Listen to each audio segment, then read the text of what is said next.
All right, it would help if my microphone was on. Here we are, guys. It's election night, and this is my very first live stream. I see we got maybe 2 or 12 of you in the chat. Anyways, I hope you're having a drink, and we're going to see what is going on here right about now. All right, so we've got the Liberals are leading with 9. Oh, Liberals are leading with 11, Conservative 3. Now keep in mind, guys, this is all just preliminary. This is Newfoundland that's being counted now and parts of Nova Scotia. Pretty much as I expected. Nova Scotia. Oh, that's actually very surprising. Rural Nova Scotia is trending red. That's not good. We've got the South Shore, St. Margaret's area is blue. So that's encouraging. Yeah, this is going to be a nail biter of an election. So, how's everybody doing in the chat? All right.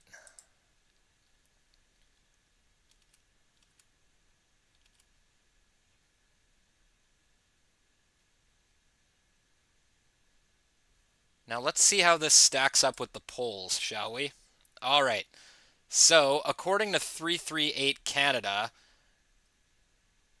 the Conservatives weren't expected to get a single seat in Newfoundland.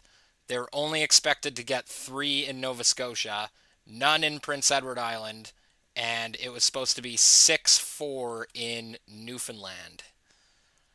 All right, so we are pretty much as the polls had predicted, with the Conservatives coming out a little bit better.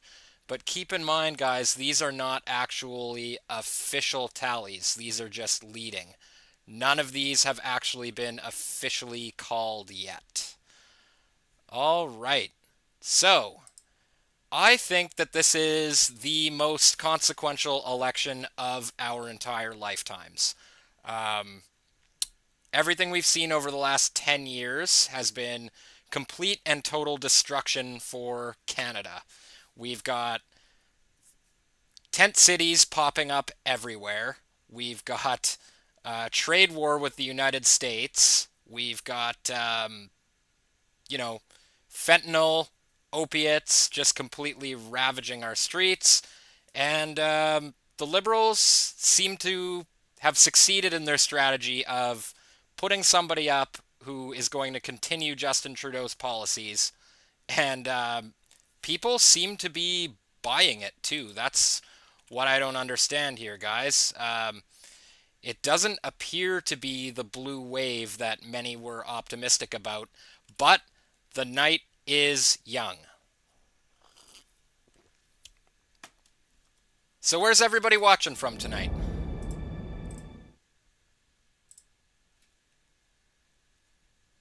All right. No action in the chat. I just want to see if that works. If anybody's actually watching this, is anything coming up in the chat? Bear with me, guys. This is my first live stream. Oh, it appears to have shown up on the screen, so that's great. All right.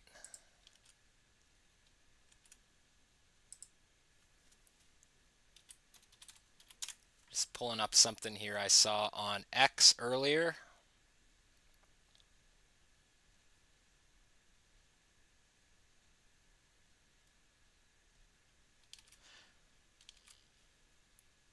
I gotta say, I was encouraged when I first started to see the results come in because the Conservatives got the first lead in the polls in Newfoundland. So that's something to be optimistic about. But we shall have to see.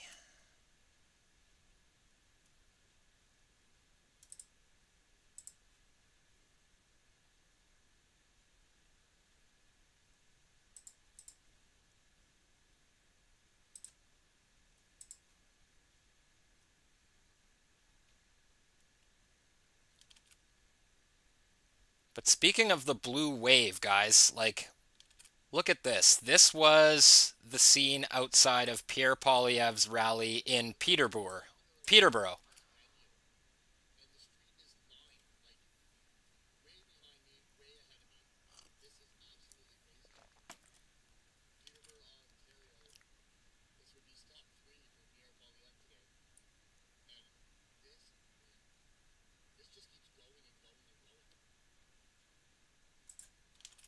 And Mark Carney had to bus in people for his rallies. There were literally videos of this, of people getting off of school buses to go inside.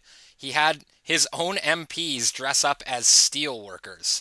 So Mark Carney's campaign has been largely astroturfed, and Pierre Poilievre's is a movement that we have not seen ever in this country, or at least in a long time.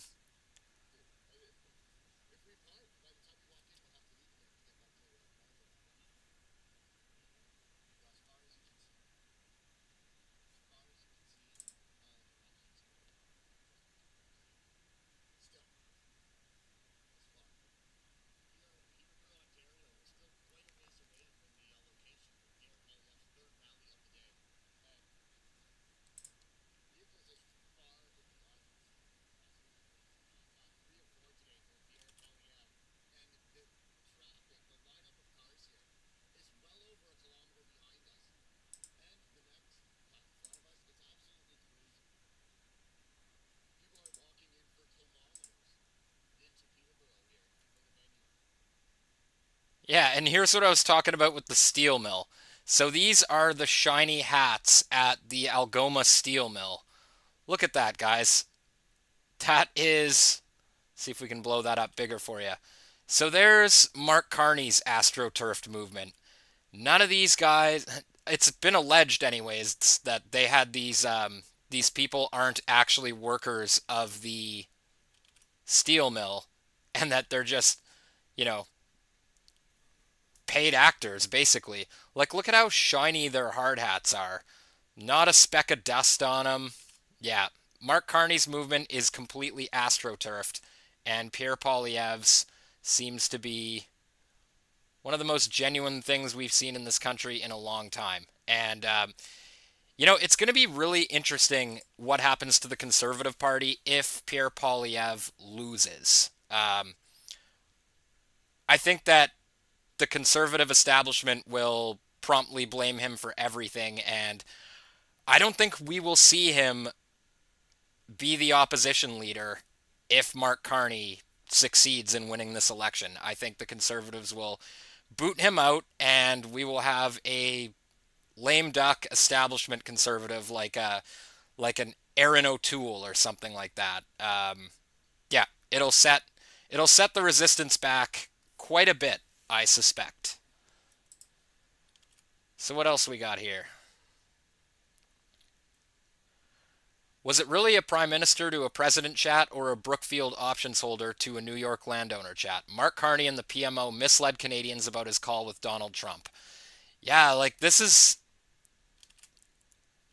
super egregious what happened here, guys, because you think about the people who voted in the advance polls, like they voted under the this notion that, you know what I mean, like Mark Carney is going to stand up to Trump and that Trump respects him and that there was no talk about the 51st state when that's not what happened at all. Um, I don't like that's borderline election interference in my opinion. Yeah, here it is.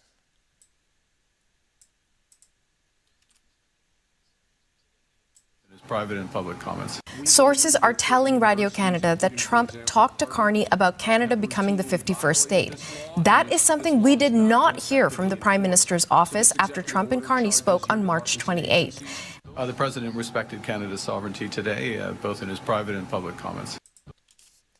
He definitely did not respect Canada's sovereignty, and Mark Carney lied about it. So I hope I hope anybody who voted for Mark Carney in the polls who voted for Mark Carney based on that notion feels really good about themselves. So let's check back in and see what's going on here. Let's refresh that, make sure we got the latest. All right, so the Liberals are leading with 13 and the Conservatives with 3. So that's pretty much what we would expect. Let's bring up the CBC because they have this little map for us here. Yeah, CBC's saying 14 Liberal, 5 for Conservative. how they're getting faster numbers than Elections Canada is kind of weird. But all right, let's take a look at the map here.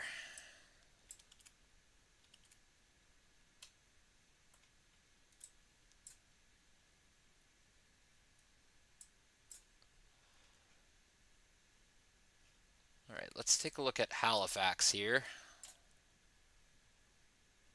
Yeah, so Sackville, Bedford, Preston, red. Central Nova, red. Kings Hants, red. So far, the only part of Nova Scotia that's keeping it real here is South Shore. And ooh, let's look at PEI here. What's going on? Okay, PEI is completely red. Charlottetown is yet to be counted, but that's an urban center, so that's probably going to go to the Liberals, I would imagine. New Brunswick, we got St. John, blue. Everything else too early to tell. Acadia, Bathurst, red. Newfoundland's looking pretty good.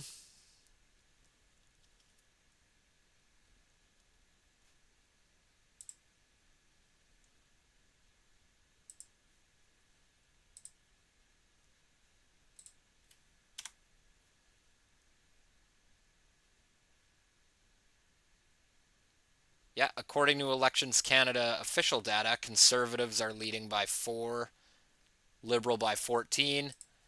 And let's refresh CBC here. Liberals leading by 13. Oh, and there's the discrepancy. The Liberals have been officially elected 1 seat. All right, so looks like the Liberals have the... Yeah, they have the first official riding called. Let's see, we got the candidate Philip Earle in Labrador. So he takes it with 64.7% of the votes, with 1,214 votes to Conservative Ella Wallace's 528. And NDP sneaking in here with 144. Not looking good there, guys. Not looking good for the East Coast. So for the rest of Canada, truly sorry. All right.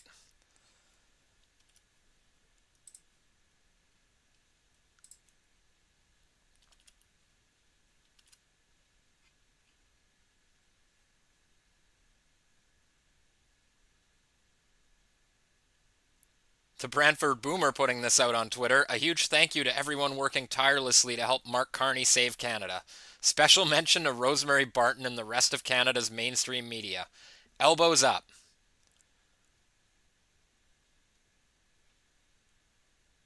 Mark Nixon, 43 minutes ago. The tie right now between the Conservatives and the Liberals. Oof.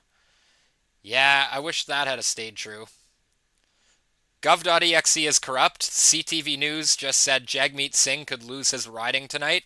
I can't wait. I can't wait either. That's going to be awesome. I'd like to see Chrystia Freeland lose her riding, though. And the big consolation prize tonight, though, will be Nepean. No matter what happens, I think it would be hilarious if Barbara Ball swept that riding. Gov.exe also says, I predict the government will win the election tonight. That's hilarious.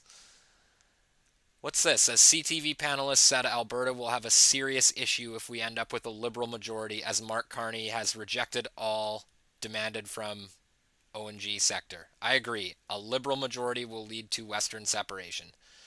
This looks kind of interesting. I kind of want to see what she has to say. And in Alberta, the alienation doesn't result in people wanting to vote more Liberals. The alienation results in even more anti-Ottawa sentiment, even more anti-Liberal sentiment.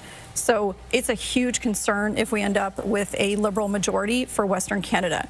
We have Mark Carney, who has said no to all 5 demands from the oil and gas sector, and that's oil and gas sector in Newfoundland, in Nova Scotia, New Brunswick, in Saskatchewan, Alberta. This is not just Alberta, but it's 25% of Alberta's GDP. And he has said no to all 5 demands. So huge resentment right now, huge pushback in Alberta against Mark Carney. And if there's a Liberal majority, we will have serious issues in Alberta with even more anti-Ottawa sentiment. And in Alberta, the alienation doesn't result. Yes, that is absolutely spot on. Alberta is going to be not in a good position under Mark Carney. Um, yeah, there will be. I've heard talk of like Alberta and Saskatchewan getting together and having some sort of like, constitutional referendum. I mean, as they should. I mean, like, they've just been completely held back by the liberal establishment for the longest time. And yeah, it's really crazy to watch and really sad because I want to see the country stay together. I want to see Canada succeed. And I don't think Mark Carney's the person to bring us all together. I just don't. Oh, hold on here. We got some action in the chat here. Jerry K says, vote Conservative if you're sick and tired of the lies and corruption from the Liberals and the NDP. And 12345 blue hearts. That's absolutely right, Jerry. I actually voted in the advance polls. I had to work today, and then I had to come home and get this live stream together. So I wanted to, yeah, I wanted to get out there and vote early. I knew exactly who I was going to vote for, and it was a pretty easy decision for me. Um, yeah, yeah, I don't think there was any question of who I was going to vote for. Um, but yeah, the polls are closed now here on the East Coast where I am. But if anybody is watching on the West Coast and you haven't voted yet, which I don't think, yeah, I don't think that would be the case. I don't think you'd be watching a random political live stream from nobody on YouTube if you weren't active in this. But yes, if the polls haven't closed, listen to Jerry K. Get out there. What are you doing? Go vote. Go vote Conservative. Go vote for your local Conservative MP, and let's get Pierre Poilievre elected. Let's get this blue wave going. So, cheers to you, Jerry K. All right, let's check back in with the numbers now, shall we? I guess we got to refresh the page. Is that how that works? All right, so the Liberals are leading with 14, Conservatives 4, Bloc Québécois 0, Other 0. I think the NDP is just classified as other now. I think that's how that works. Yep. So we got 22% for the Conservatives, leading 4 electoral districts. Liberals are leading 14. See if they've updated this map, shall we? Yeah. So where are the Okay, so that Labrador is confirmed for the Liberals. And let's see how close central Nova Scotia is. Okay. Yeah, so this isn't quite as bad as I thought. Yeah, so the Liberals are leading with 147 votes. Now, is that it? That's all they've counted? That's what constitutes a lead? Wow. Okay. Yeah, so same thing. Cumberland, Colchester. Conservatives are leading by 101. Liberals are trailing behind with 57. So yeah, even still, central Nova Scotia is really close. Um, Cape Breton, Antigonish, really close. Conservative 1,200, Liberal 1,600. So that's 53 to 41.4. This is all really close. Ooh, man. This whole election is going to be a nail biter. Jeremy's Jeremy Strong in the chat. Election night, always exciting. Nice map, Johnny. Well, listen, Jeremy, this I didn't actually make this map. Believe it or not, I'm getting this from as much as I criticize the legacy media, I'm getting this from CBC. So I'm following Elections Canada, and CBC. So I can't take credit for this map, but thank you. So cheers to you, Jeremy. All right. So yeah, central Nova Scotia still very close. We got 147 to 123. Cape Breton, 1600 to 1252. And South Shore St. Margaret's, Conservatives have a pretty comfortable lead here, 53.3 to 40.1 Liberals. PPC 5. Yeah, look at that. That's interesting. So we got 5 for the PPC and 5 for the Greens. So, yeah, that's 5 votes that could have gone for the Conservatives, I would say. Jeremy Strong says, cheers. Oh, okay. Who have we got here? 687 Bam Bam says, I live in Cape Breton and nobody I know voted for Liberals. You bring up a very interesting point there.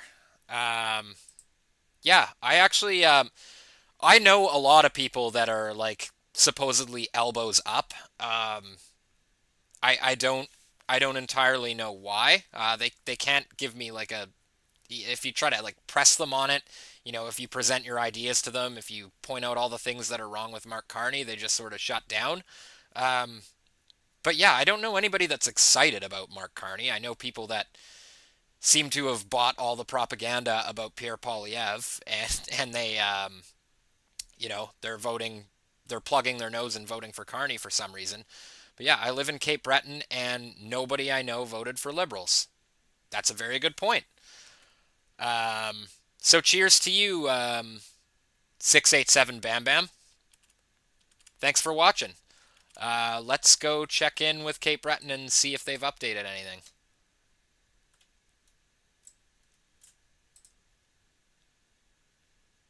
Okay, yeah, this is still going to be a nail biter. 1702 Liberals 54% to the Conservatives 1304 41%. And let's look at Sydney Glace Bay now. Yeah, Liberals 948 to 614. And that's Anna Manley's riding. She's the one who got her truck smashed in. Hold on, let me just let me Google that real quick. Or Twitter it, or X it. Anna Manley.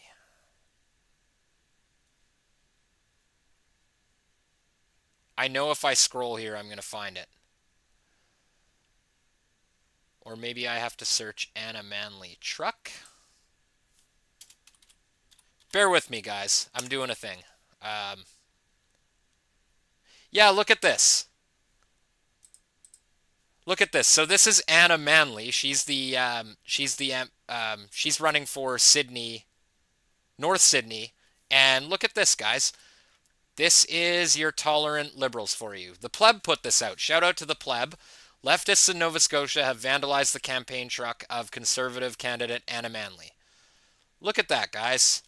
How tolerant, right? Like, if you're really winning hearts and minds and you're really leading in the polls, why do you have to resort to stuff like that? I don't understand. Let's check back in with the chat. I live in Cape Breton and nobody I know voted for Liberals. Jeremy Strong says the question is, are we going to be looking at a Liberal minority or majority?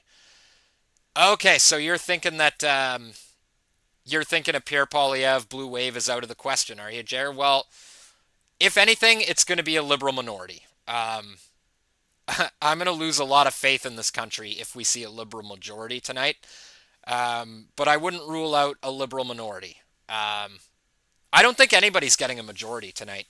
I was hoping that Pierre Poilievre would sweep the entire thing and we would see a blue wave and he would have a strong mandate to fix this country. But no, I don't think either one's going to get a majority tonight. I think it's going to be a Liberal minority or a Conservative minority. Could change though. I don't know.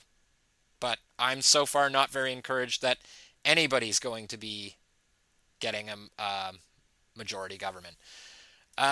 OCIR in the chat says, Trump paid by Liberals. If you type those keywords into any comment, it is blocked by YouTube. Huh. I did not know that, OCIR. Let's see. Should I type it into my own chat? Excuse me.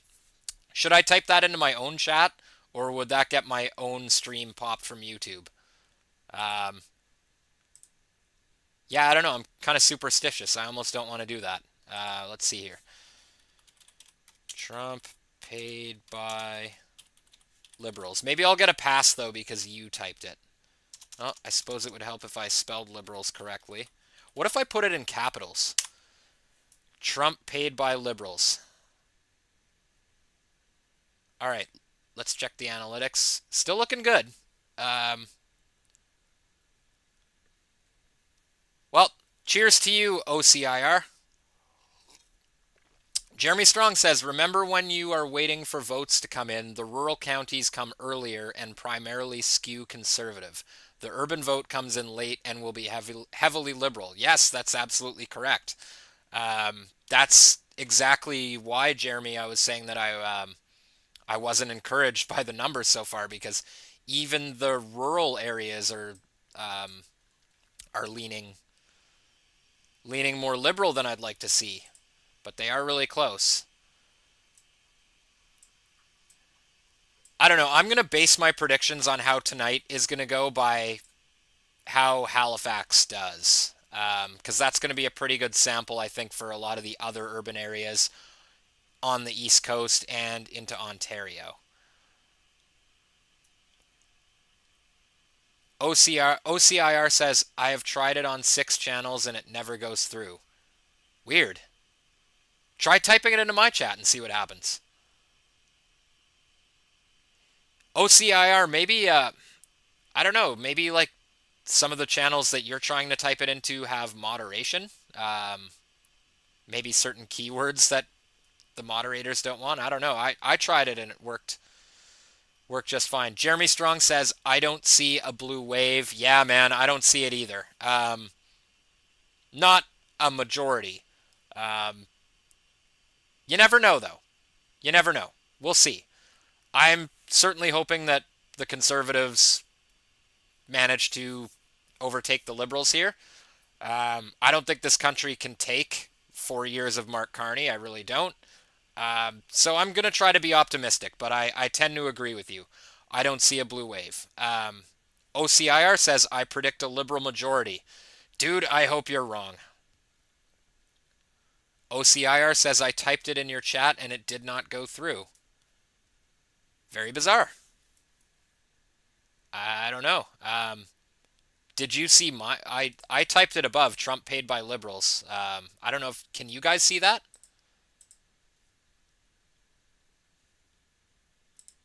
But yeah, let's check back in with the old map here.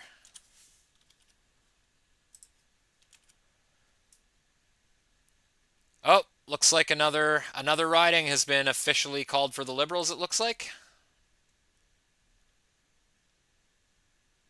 Yeah, Serge Cormier. 71% of the votes. So that's for Acadia Bathurst. Oh boy, guys. All right, let's see here. So the Liberals have been officially elected to 3. The Conservatives have zilch. Liberals are leading 14 and the Conservatives are leading 11. Now, don't forget that this is sort of to be expected. Let's go back to the 338 map, because I want to remind you guys.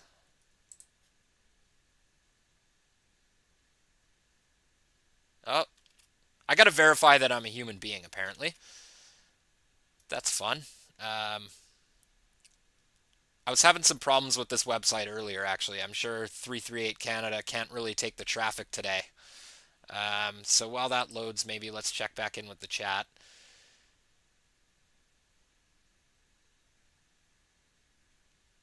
Okay, OCIR says, I saw yours. It might be because it's your channel. True that.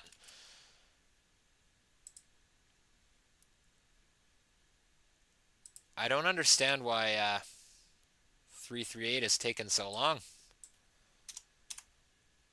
There we go.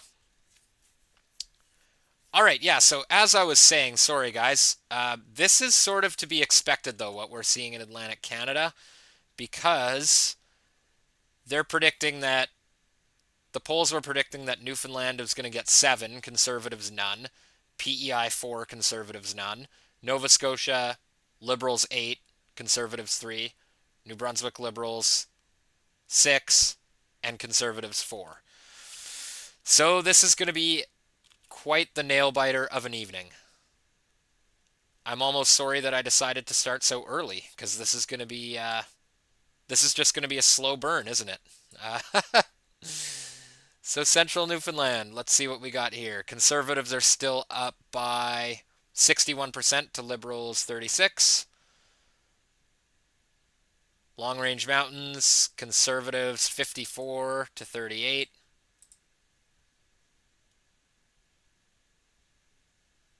The Peninsula, we got Conservatives 50% to Liberals 45. That's really close. The NDP with 4%. And, oh geez, you know what? I didn't see that. Cape Spear, yep, looks like Tom Osborne has taken it in that riding for the Liberals with 4,000 to the Conservatives 1,700. Wow. Well, they really are going full elbows up, aren't they? Let's see what we got here.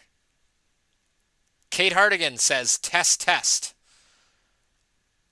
And OCIR says, boomers are unhinged about the 51st state talk. It is the key issue that won the Liberals the election. Yes, 100%. And it's just, ugh. You know, I was actually kind of encouraged when Donald Trump won the election. Full disclosure, yeah, if I was an American, I would have voted for him, 100%, over Kamala Harris. Kate Hartigan said, worked for me. Yeah. Were you able to type it in the chat, Kate? Do me a favor, Kate. Type out, oh, not trying to move my own chat here. Kate Hartigan, please type Trump paid by liberals into the chat and we'll see what happens. But yes, OCIR, as I was saying. Kate says, just tried typing it, not popping up. That's the very strange. I don't know. So what is that phrase? Trump paid by liberals. That would be we're getting into tinfoil hat territory there, but like I wouldn't rule it out at this point. Yeah, because OCIR, I want to bring it back to your point because I think that's excellent. Boomers are unhinged about the 51st state talk. It's the key issue that won the Liberals the election. Yeah, I hate it. So as I was saying, like I would have voted for Donald Trump if I was an American. There's no question about it. But that being said, he's really fucked us, hasn't he? Because Pierre Poilievre was supposed to have this one in the bag. And he absolutely would have if it wasn't for this 51st state nonsense. Ron writes, who won Prime Minister? I think it's a little early to tell, Ron, but so far the Liberals have more seats in Atlantic Canada. But again, I'm not going to freak out just yet because that is to be expected.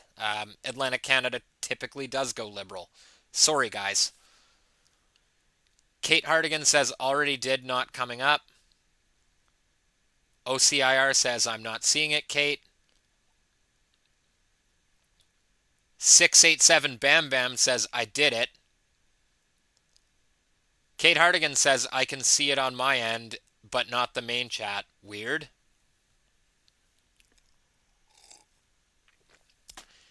Now, 687 Bam Bam, when you say I did it, do you mean typing that phrase into the chat?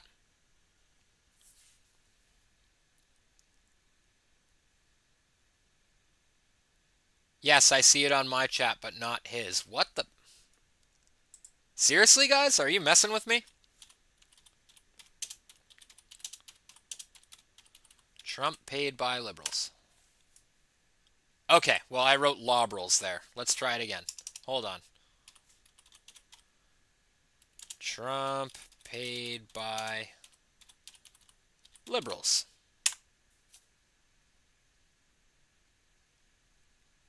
Can you guys? Yeah, I mean, I can see it on my screen.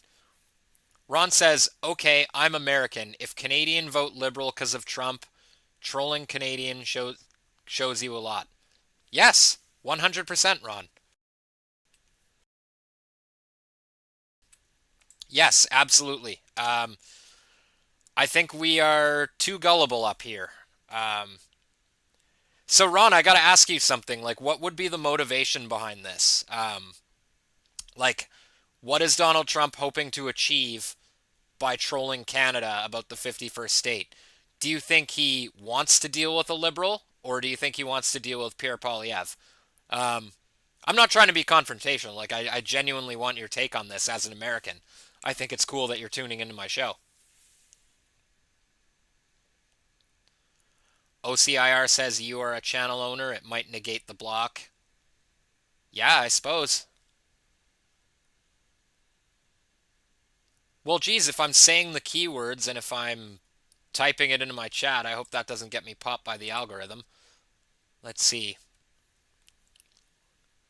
Well, I got 7 concurrent viewers, 178 views, 5 people in the chat.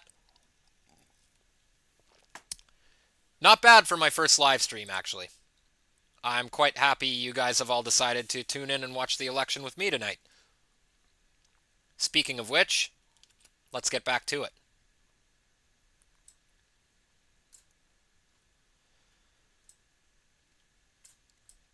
All right. Latest calls. All right. Looks like we got an official conservative on the books. So, yep, Liberals officially for. Officially 4 for the Liberals, 1 for the Conservatives, guys. Central Newfoundland. Let's see.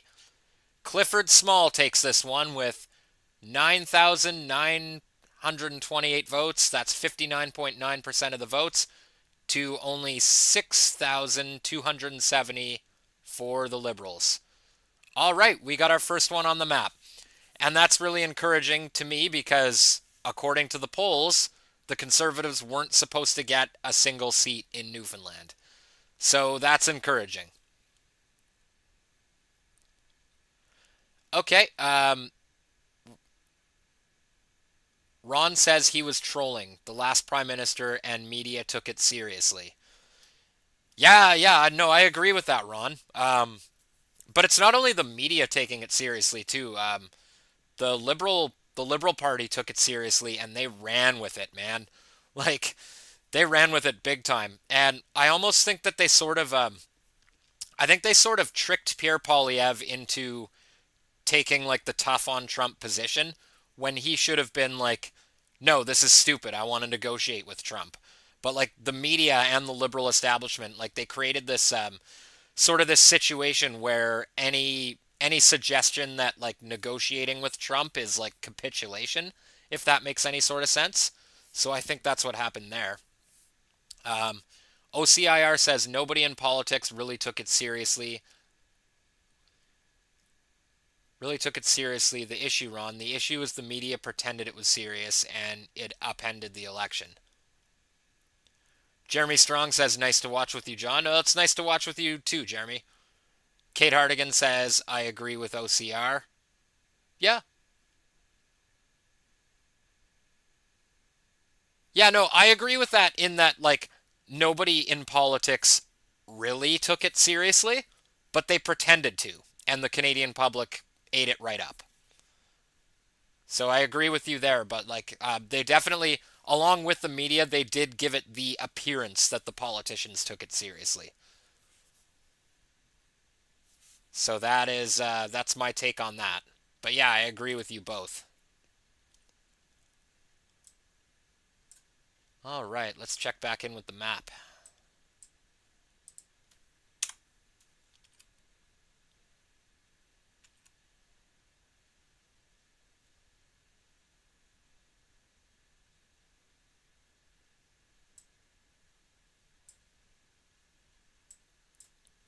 So it looks like they've got projections for all of Halifax now, and I'm not surprised at this at all.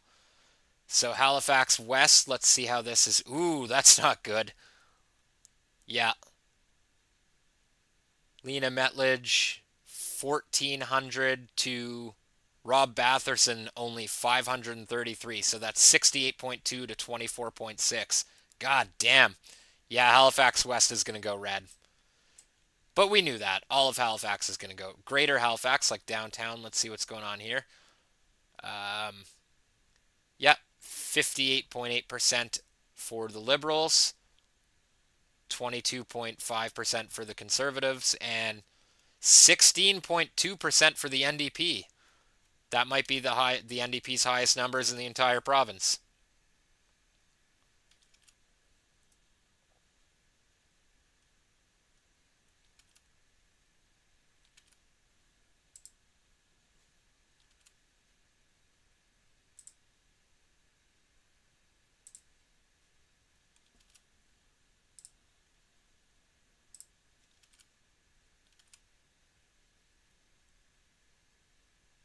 So if Atlantic Canada is going pretty much as expected with a couple of surprise conservative wins, what about Quebec?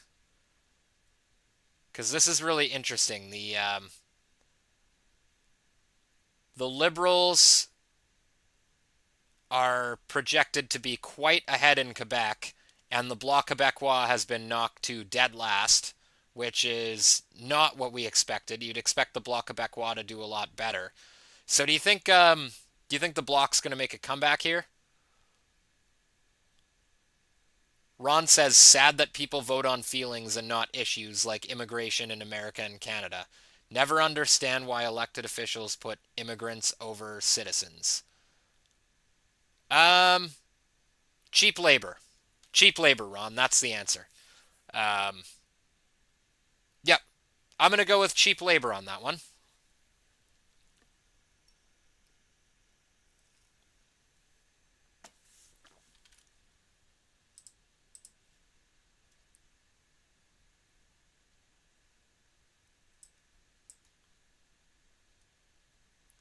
Oh, looks like the Liberals put another one on the map. Let's see. Yep. Liberals 5, Conservatives 1. Latest riding goes to Dominic LeBlanc in Beausejour. Yep, Dominic LeBlanc takes Beausejour with 59.7 to 34.3.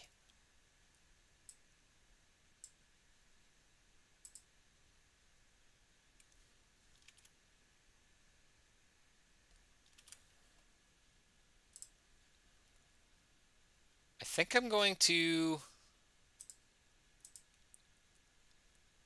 I think I want to check in with Twitter and see how the Blue Wave crowd is handling this.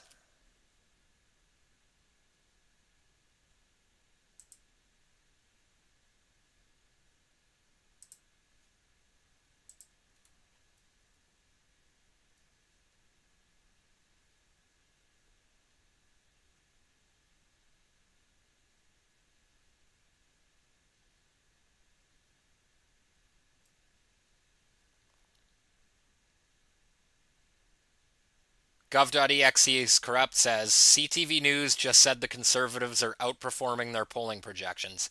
That's an odd way of saying the polling numbers were bullshit. Yeah, I agree with that take big time. Yeah, for sure. They are outperforming their polling projections, but it's still early to tell. But I'm not encouraged by Atlantic Canada's performance so far. Not trying to be black-pilled. I want to prepare everybody for the possibility that we might see Prime Minister Mark Carney for another 4 years. And this would be the end of Pierre Poilievre. I said it at the start of the stream. I don't know how many of you guys were here at the time, but this would be the end of Pierre Poilievre as opposition leader. If he blows this election, the Conservative establishment is going to oust him so quickly, and we're going to end up with another Aaron O'Toole. And we will have no populist resistance in the House of Commons. Hate to see that day, but it's yeah, that's what would happen.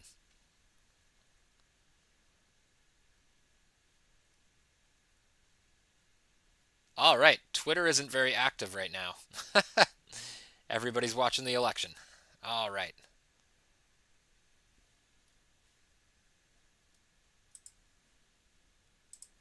Back to the map.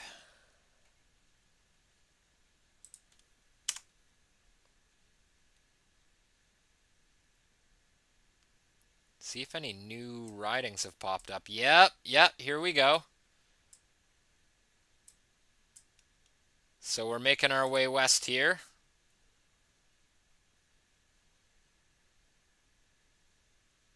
With Matawasaka.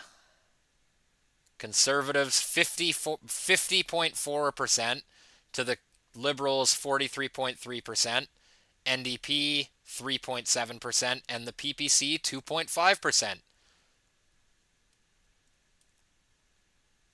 That's kind of a silver lining here, isn't it, guys? Look at that. The NDP has become almost as fringe as the PPC.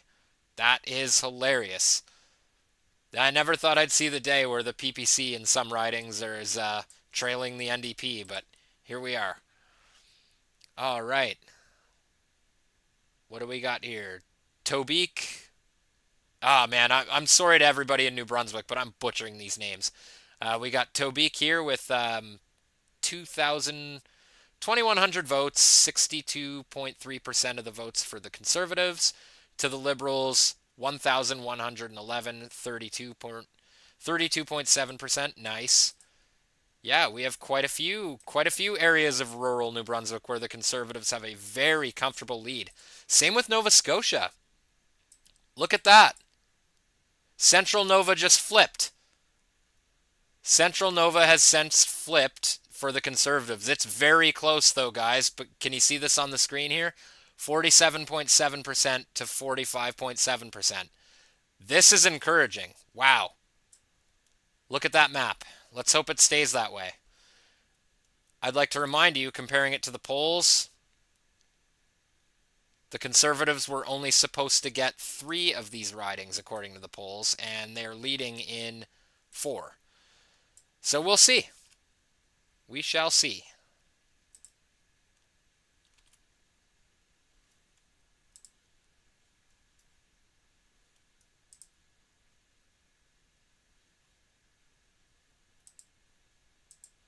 Now there's a clip I wanted to show you guys from CBC Watcher here.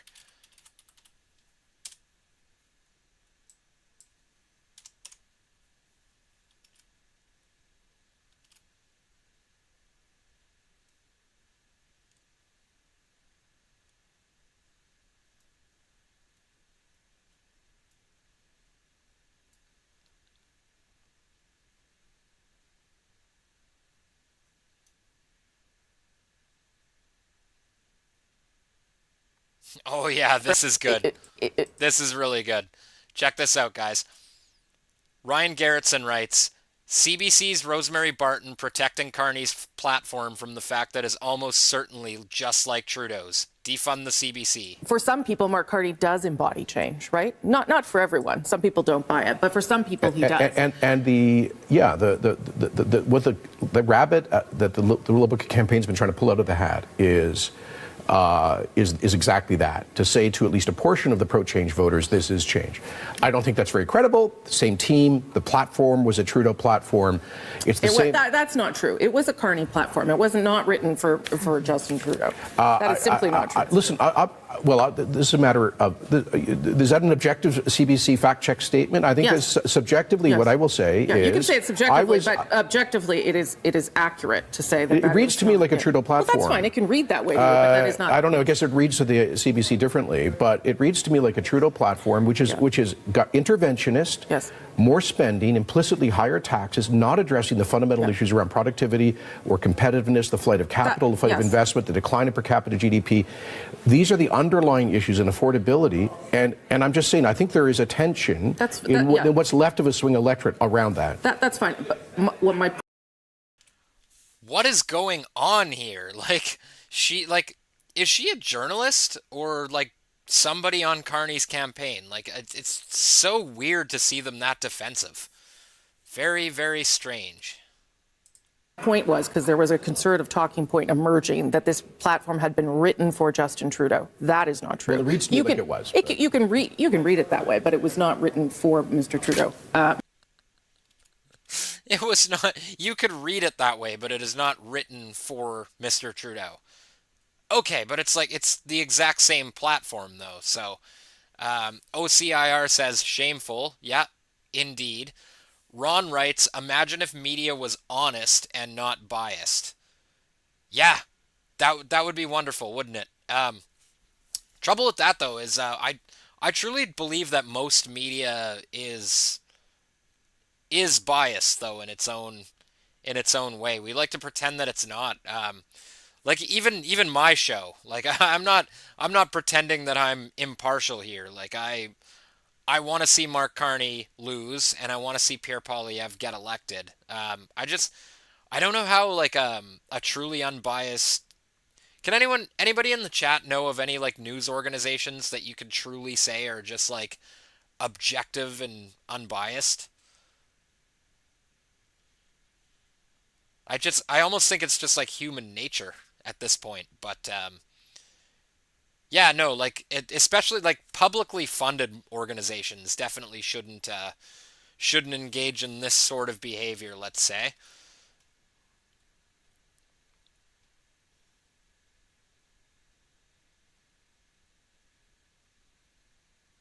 Oh yeah, this is exactly what I was looking for.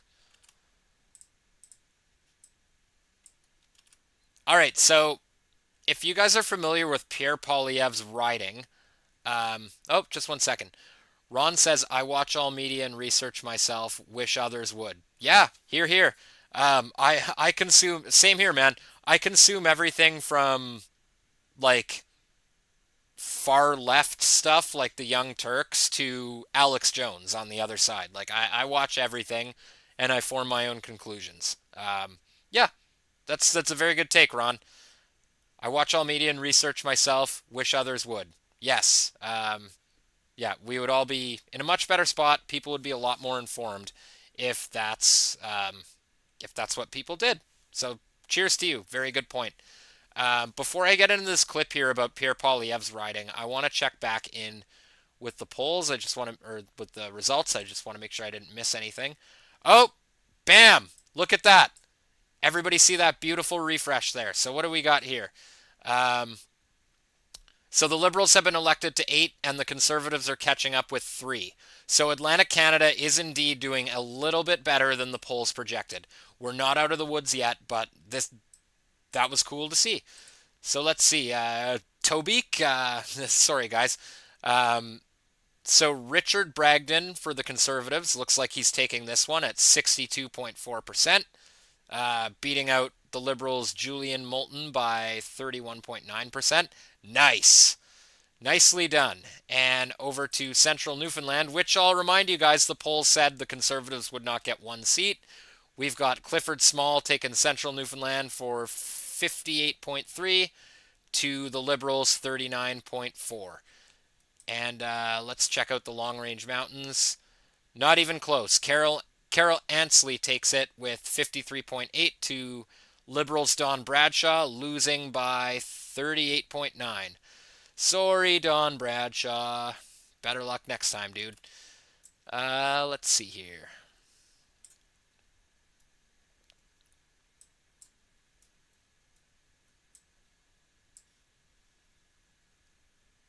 But the Liberals also did make some gains here.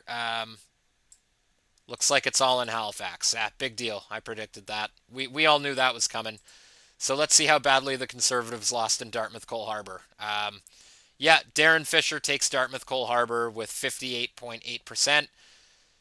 Conservatives, Isabella Obeid loses by, only 26.4. Halifax is going to be even worse. I know it. Let's see here. Yeah, 60.3% Libs. Mark Boudreau for the Conservatives, only 22%. Damn. Oh, well, can't win them all. But I gotta say, I'm honestly a little bit encouraged by the fact that the Conservatives are getting some seats because the polls said they wouldn't. So, and let's see, Libs hold the riding in Cardigan. Let's see, where are we here?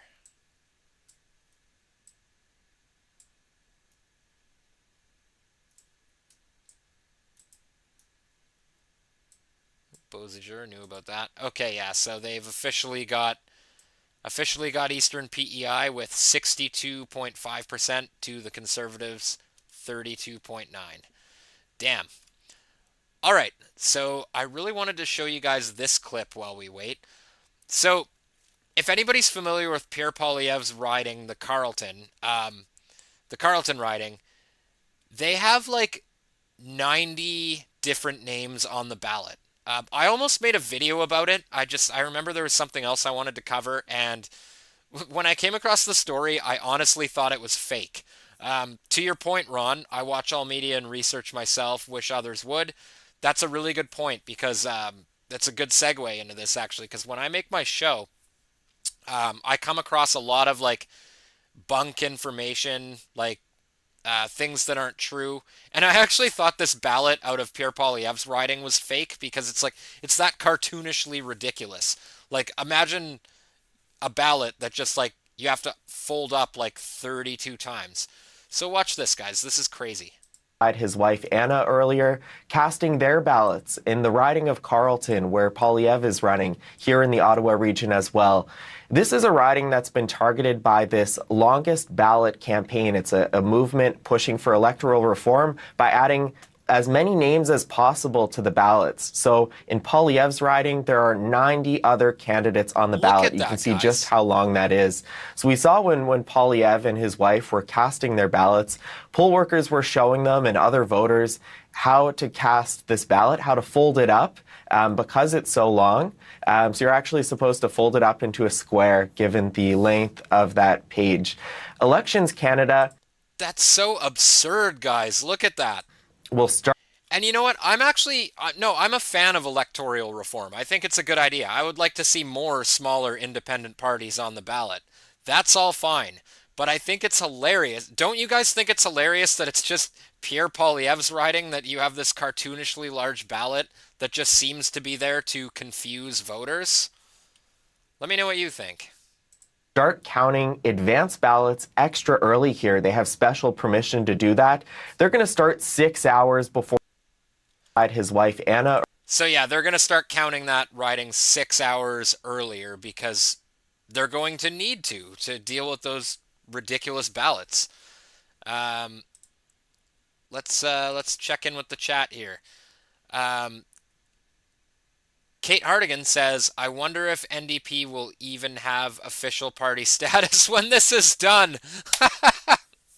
I like that one. I hope not, to be honest, but they might not, Kate, because they're losing pretty bad. I think Jagmeet Singh has lost all credibility. I think it's pretty obvious that he's just in it for his pension.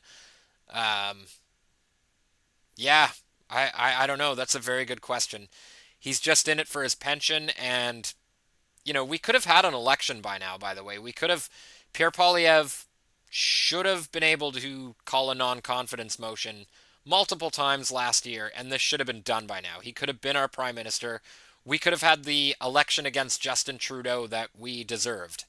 But nope, as soon as Trump got elected, Trudeau put his tail between his legs and he dropped out. And the liberal establishment succeeded in rebranding itself somehow with a globalist banker. It sounds crazy when you say it out loud. OCR says, I doubt it, Kate. Jeremy Strong says, they might not. Yep, so the chat is not feeling official party status for the NDP. And neither am I, for that matter. Not gonna lie though, guys, I kind of wish they were here to take a little bit of wind out of the sails of the Liberal Party, but hey, that's what the NDP has been here for the last couple of years, hasn't it? Propping up the Liberals when they needed it, and doing everything they can to, maintain the Liberals' stranglehold on power. That's my take, anyways. Mark Carney promised increased funding for the CBC in the middle of an election. The CBC bitching about getting defunded by the Conservatives in the middle of an election. Sums it all up, doesn't it? All right, Kate, thanks very much. That's the CBC's Kate McKenna in Mississauga, Ontario. Now, Poilievre is also planning cuts to be able to afford his plan. First, he intends to defund the CBC, something he has long promised. He's also promised increasing cuts to government consultants, saving up to $10 billion. And he would end what he calls foreign aid to, quote, dictators, terrorists, and global bureaucracy by up to $3 billion. It's not clear who exactly that would affect.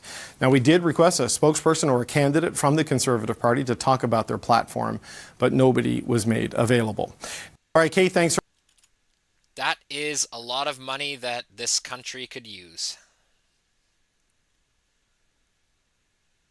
Oh, this one was good.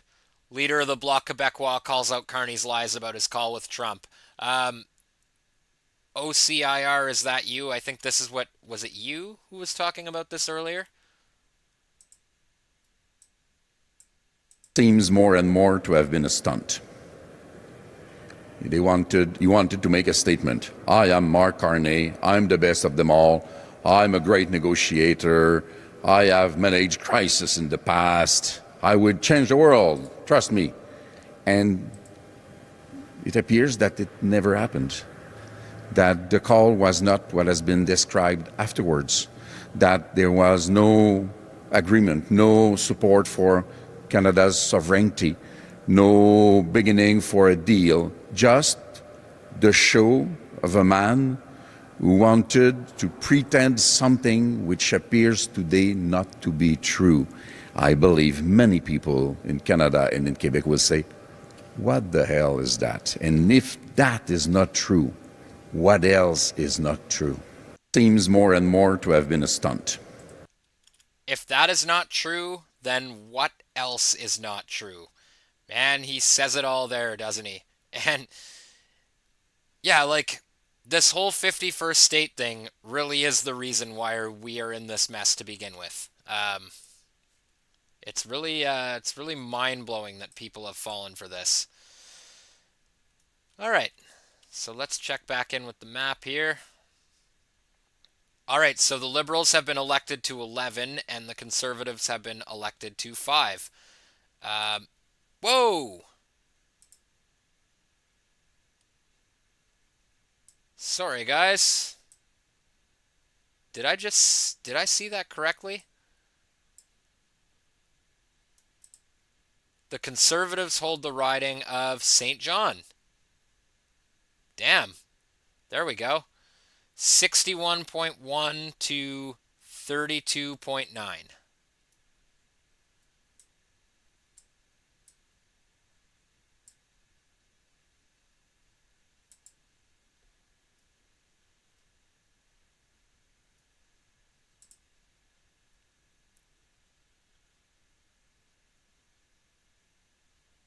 And then St. John Kennebecasis is Liberal. 62.1 to 34.6.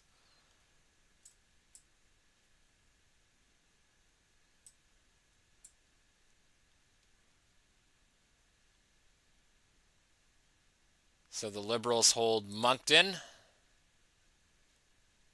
69.7 to the Conservatives 20.9. Yeah, man. They are getting absolutely decimated in the urban areas.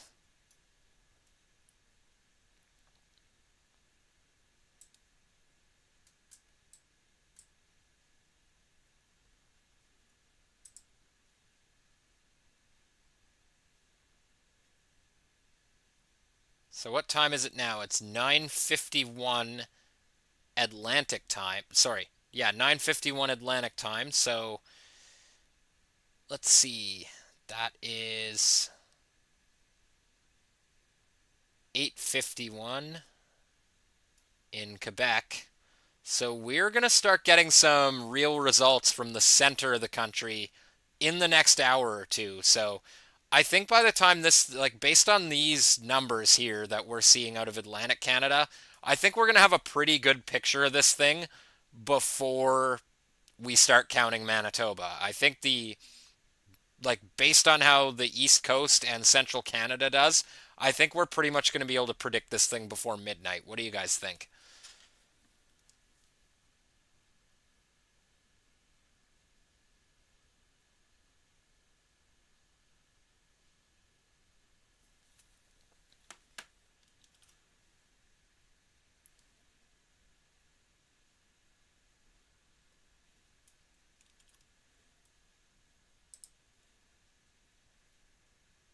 Yeah, because if we're looking at the polls here from 338 Canada, it's very much a similar story in the center of the country. But they do have the Conservatives doing better in Ontario and Quebec than they had them on the East Coast. So it's still anybody's game at this point, but I'm not encouraged about the blue wave. I'm not feeling it. Let's continue looking at CBC Watcher here. Rob Russo, ex-CBC, now CBC regular and full-time at The Economist, is the biggest Carney turd polisher around. He even convinced The Economist to endorse Carney as a foreign publication. That's foreign interference. Well, this is interesting. Let's check this out. On British television to sort of calm everything down, like 30, 35 million people watching him. Like, he's been tested in big moments, just not as an election. He wanted to. Oh, sorry, guys. I don't know what happened there. Elected official. I mean, what's your sense of how he's done this campaign? What has he done? He has not turned into a golden-throated orator. He has remained an owlish former central banker who tends to campaign in stumbling and sometimes bumbling ways at the beginning of the campaign. But I think that he became a more à droite campaigner as the campaign went on. He was a guy who campaigned also on a fair amount of dread. He showed political nimbleness. I think Jenny referred to it by some light-fingered larceny of much of the Conservative campaign platform as well. So this is a man who has the image of a kind of sober central banker who is above politics, but I think that conceals some political acumen that he developed over years and years and years of dealing with people at the highest levels of government, including Donald Trump. He met with Donald Trump a few times when he was, in particular, when he was at the Bank of England. So he knows how to operate. He has this persona. I think Brad is also right. And there's no better night for a prime minister than on the night that he wins a mandate. And then the hard stuff begins. We'll see if this persona of the kind of wise helmsman is enduring. But this is what got him to where he is. Wise helmsman. That is not how I see Mark Carney.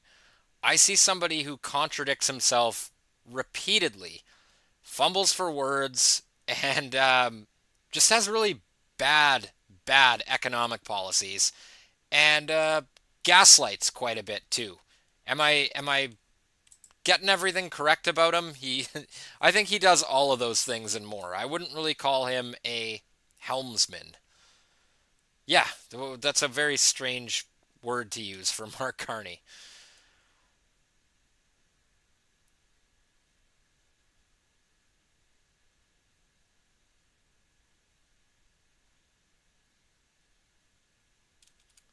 So let's check back in with the map here and see if there's anything new here. Liberals hold riding of, Liberals hold Glace Bay. Let's see, that's, Anna Manley loses there, 39.8 to Mike Kellaway, 52.2. Yeah, they threw a brick through Anna Manley's windshield, and well, she's still losing the election. That sucks. Let's see here. Liberals hold the riding of King's Hants, 54.1 to 37.8. Damn. All right.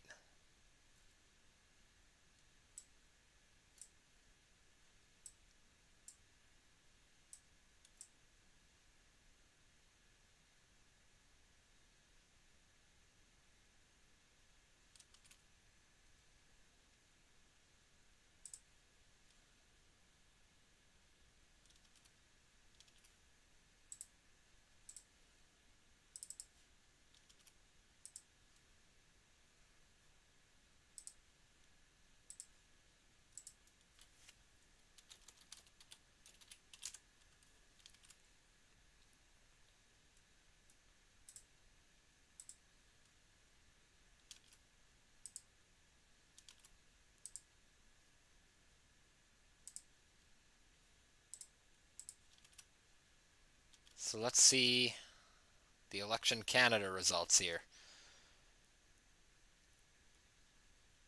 So the Liberals are leading 21.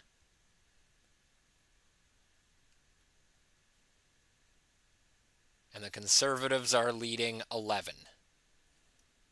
Now let's compare that with CBC. CBC has the Liberals leading 7-5. The difference being CBC has actually called these ridings and Elections Canada has not.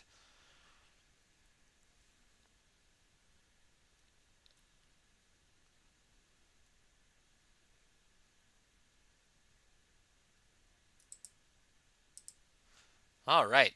So I'm thinking about taking a little bit of an intermission here, just for about 10 minutes. Gonna freshen up my beer and try to queue up a couple videos for you guys.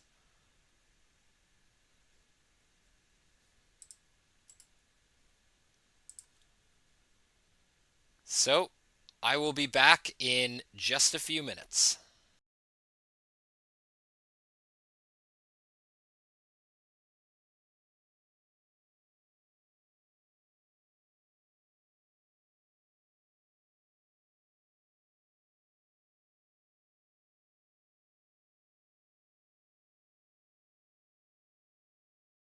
I just had to pop out to say, Kate Hardigan, I am not going to bed that early. I'm just taking a little bit of an intermission. Nope, I'm going to stream this thing until we are reasonably certain who won. Don't worry, I'm just taking a little bit of a break.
All right, everybody, we're back. I just had to have a quick intermission there, fire back a smoke, fill up my beer, so we are good to go.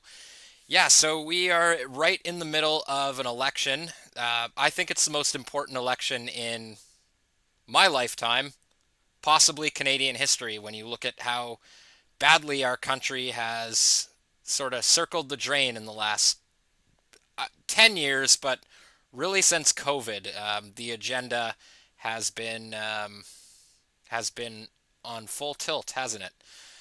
So let's see what I missed here while I was outside. All right. Yeah, Liberals have been elected to 17, according to CBC News, and the Conservatives have been elected to 5. And what did I just miss? The Liberals held Charlottetown, no surprise there. Liberals held St. John's East. All right, let's take a peek at the map here. Still nothing from Quebec, but I suppose it's still a little bit early for that. Let's see. Got some blue areas. Oh no. Liberals are taking back the South Shore, it looks like. Annapolis is still slight lead for the Conservatives, 52.6 to 40.8. Central Nova Scotia, oh man, Central Nova's neck and neck, guys. Look at this. We got 47.6 to 46.1 for the Liberals. That is a dead heat.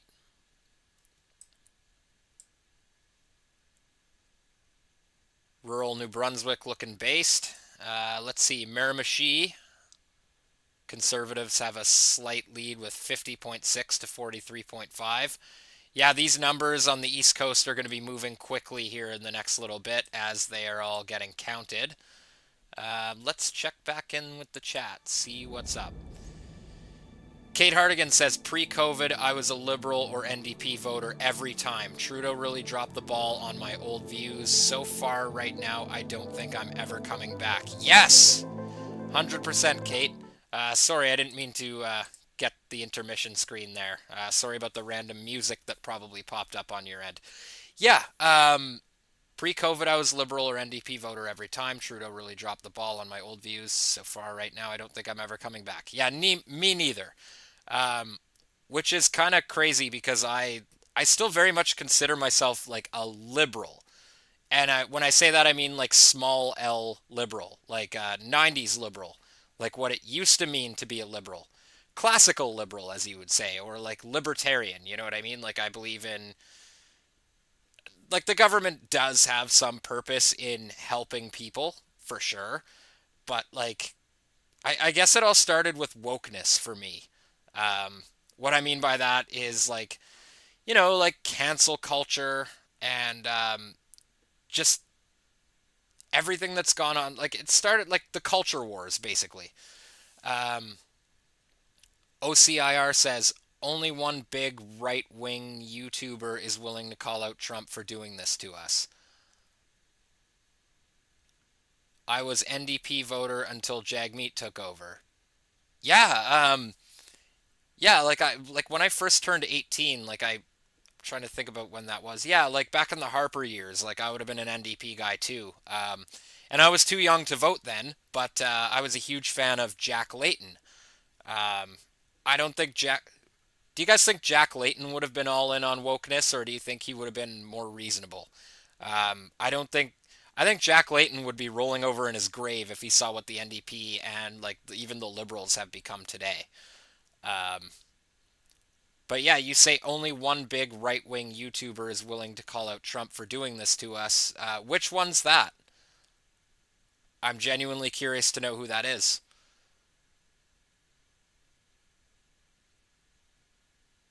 Would it be the pleb?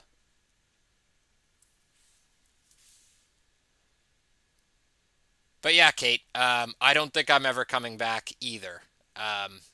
And that's why I think it's really important that Pierre Poilievre wins this, because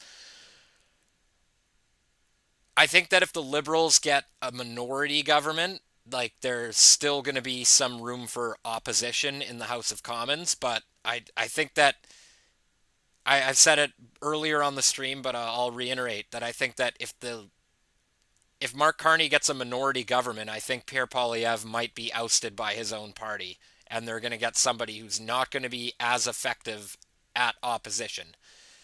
Maybe they'll be more effective in like pretending to be opposition, if that makes any sense. You know what I mean? Like they'll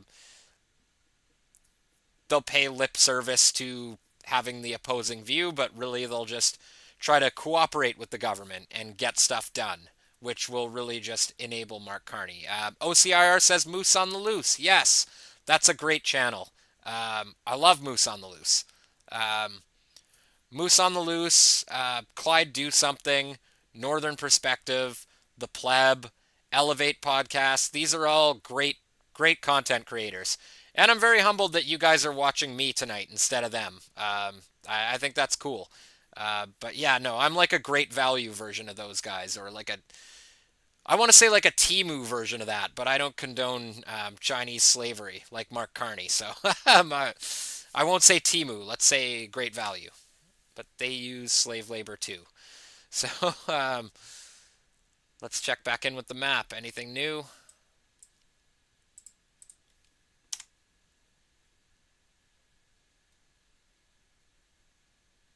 So the Liberals have been elected to 19 now. Yeah, so the Liberals hold Fredericton. The Liberals hold Cape Breton, Antigonish. Oh, man, no.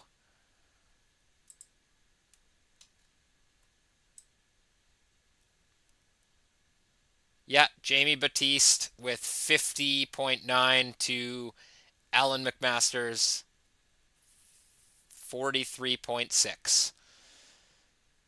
Yeah, that sucks. Conservatives hold the riding of Acadia-Annapolis, but it's interesting. One thing I didn't really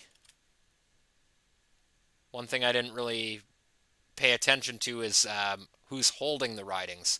So conservatives hold riding, liberals hold riding, hold riding, hold riding, hold riding. Have any of these actually flipped? I should have been paying attention to that. No, these are all... Okay, no, here we go. So the Long Range Mountains in Newfoundland is a gain from the Liberals. Okay, so this is positive news. So far, Atlantic Canada has managed to gain a seat in the House of Commons. Kate Hartigan says no surprises there regarding Cape Breton and the cities. Yeah, for sure. I know the urban areas do tend to go liberal, but I was still optimistic. Moose on the Loose.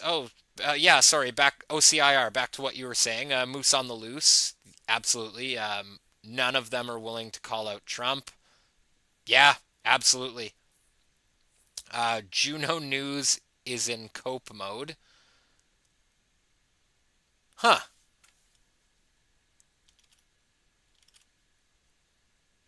You know, one cool thing, OCIR, about following a smaller channel tonight is I don't have a super active chat, and at this point in time, I'm not shilling for super chats, so I can be very interactive with you guys. If you have a link that you want to drop me in the chat, I can put it up on screen. Like if you have a video or like a link to their X or something, I could put that up. Here, I'll pull up a new tab here and let's check in with Juno News. Juno News is in cope mode. I mean, to be fair, a lot of people have put their eggs in the blue wave basket, and I was talking a lot. I don't know if you've seen my previous videos, but I was hyping Pierre Poilievre up too, but I also want to be... I've been trying to be pragmatic this entire time and, you know, sort of prepare for the worst. So let's check out Juno News.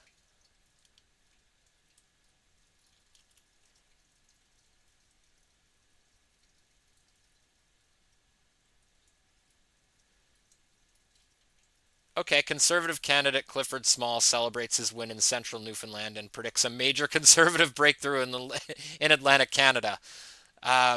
So let's play this clip, but before I do, is this what you mean by full coat mode? Um, it would help if you could see it.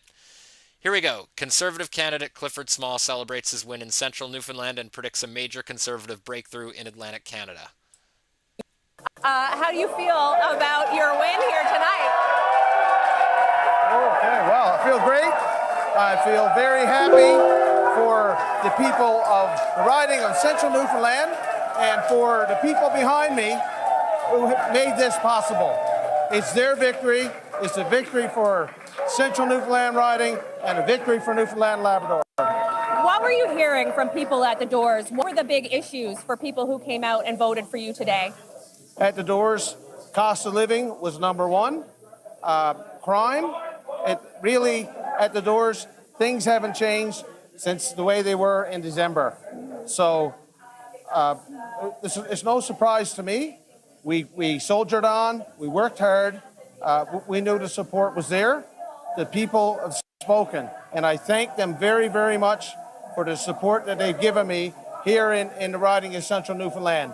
And it's from all over the riding. It's not concentrated in any one area. It's from everywhere. So my heart is bursting my heart's bursting.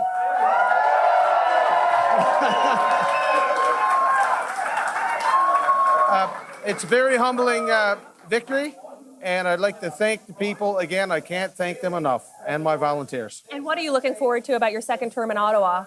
I'm looking forward to being a part of the Conservative government. I'm expecting that we're going to double our seat count in Atlantic Canada. That was my prediction right from the beginning of this election.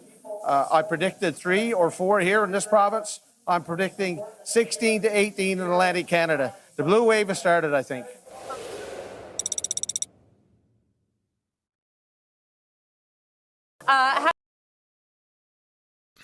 All right, so is that cope mode?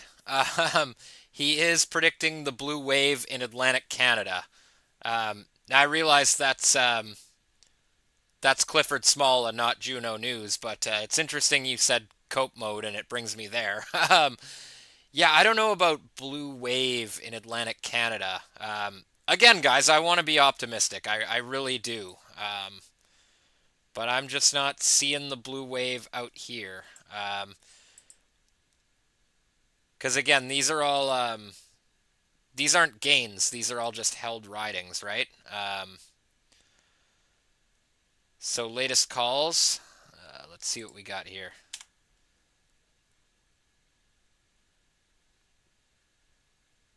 Yeah, it's been a few minutes since we've had anything officially called.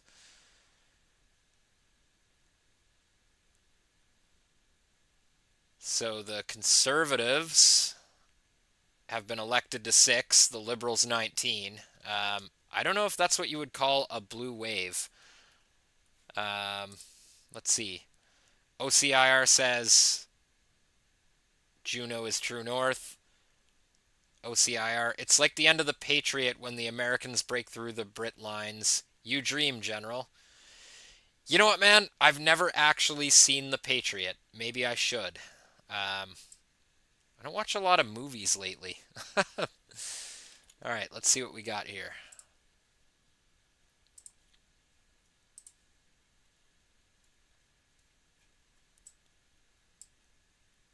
It's 10:21 Atlantic time, so pretty soon we're going to start to see Quebec, because everything on the East Coast is pretty much...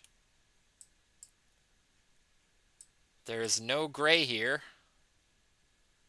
so we're pretty much just waiting on a few ridings to get everything counted. Terra Nova, the Peninsula, that's still really close. Conservative Jonathan Rowe is leading it with 49.1 to very close, 46.8.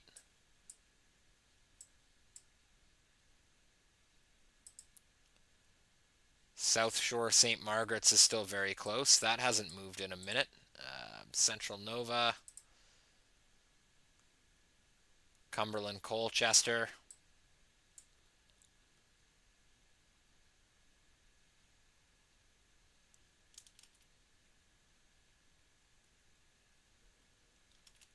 Cumberland Colchester is an interesting.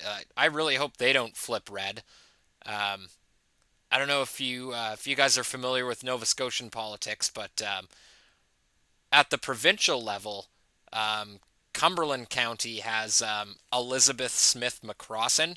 Now, this isn't federal politics, guys. This is provincial politics I'm talking about. But she was in Tim Houston's Progressive Conservative Party, and way back during COVID, when we were still doing like on and off border shutdowns, uh, there was a protest organized for the border because at the 11th hour we were supposed to open back up and allow travel freely between Nova Scotia and New Brunswick. So you had border towns where like literally you had family members who like lived on either side of the border and they weren't allowed to see each other. And they were very much looking forward to the restrictions being lifted so they could drive 5 minutes down the road and visit their family. And at the last minute, our chief medical officer, Dr. Robert Strang, was like, "Oh no, we got 100 new COVID cases, so no, we're not reopening the border." And so people had had enough. They protested. They actually blocked the highway very briefly for like an hour. And Elizabeth Smith McCrossin showed up, and yeah, so Tim Houston kicked her out of the Progressive Conservative Party over it. And so she ran as an independent and won as an independent. And that's how cool the people of Cumberland County are. So it's very much surprises me that it is this close. 48 to 44. So that's one to watch for sure. Just a little anecdote about Nova Scotia politics for you.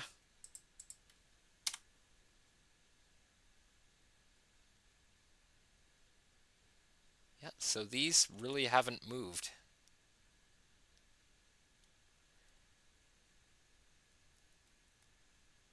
Kate Hardigan says, "My riding's still not called." Let's see.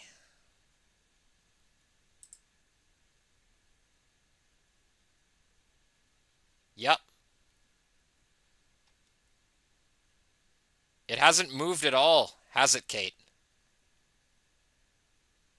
Kate Hardigan says, "Smith McCrossin like Walmart toilet paper. Doesn't take shit off no one. Love her." Yes, 100%.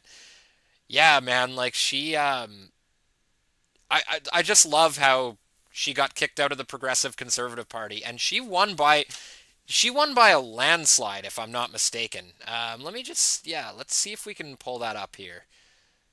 Give me 1 second here. Let's get a new tab going. Sorry, guys, bear with me. This is my first live stream, I'd like to remind you guys. I'm not Joe Rogan. I don't have a young Jamie that I could just be like, "Jamie, pull that up." Let's see here. So we got Elizabeth Smith McCrossin border protest. Yeah, here we go. Yeah, so this was June of 2021.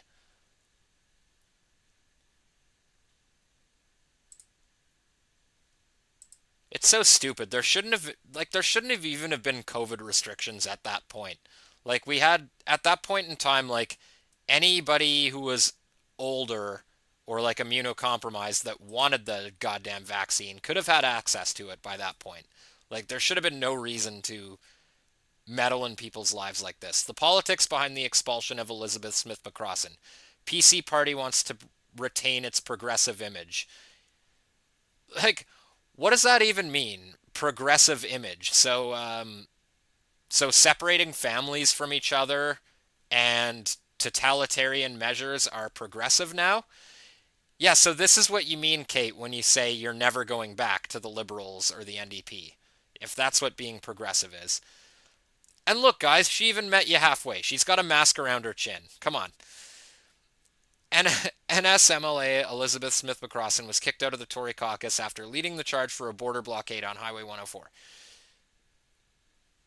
Yeah, many provincial party supporters wear their red Tory leanings as a badge of honor. Oh, give me a break. Which may help explain why Elizabeth Smith McCrossin is no longer welcome in the PC caucus, nor free to run under the party banner in an election which may be only weeks away. Yeah, so that's like I gave you the Cliff Notes version of that story. But I want to see when she was reelected.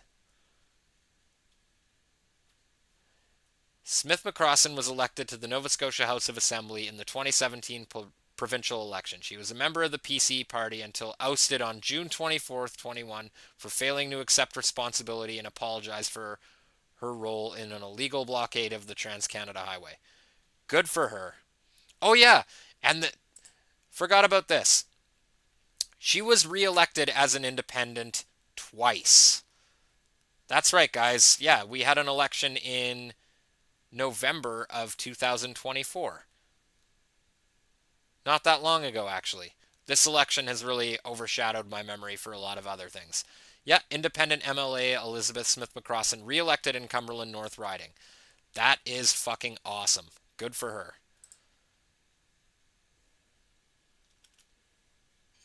So yeah, just a little interesting anecdote for you.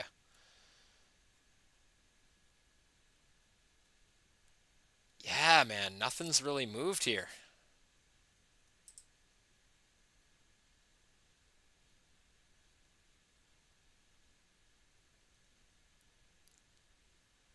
So Cumberland, 149 out of 222 polls reported.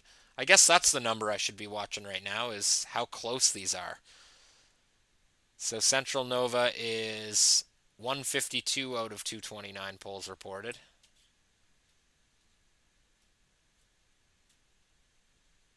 Okay.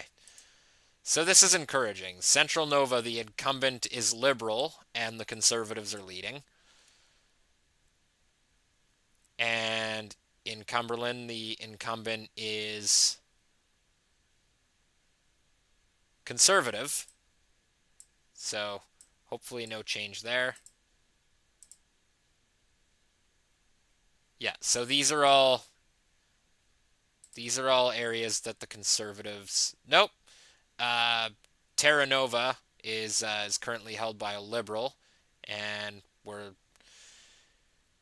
238 out of 270, so that's not too bad.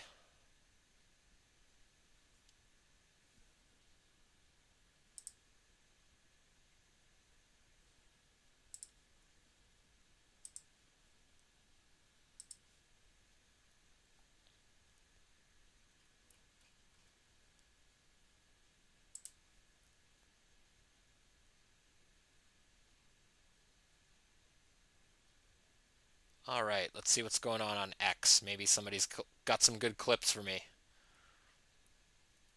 Gov.exe is corrupt is a great follow if you guys don't know about this Twitter account. He posts very prolifically, like multiple times a day, and his takes are always... I don't agree with all of them, but they're usually spot on and oftentimes hilarious. Like, he put this poll up. What city has the dumbest voting base in Canada? Toronto, Edmonton, Vancouver. Or other, comment below. Sean Fraser might lose his seat tonight. He's the loser that quit and came back because of Carney.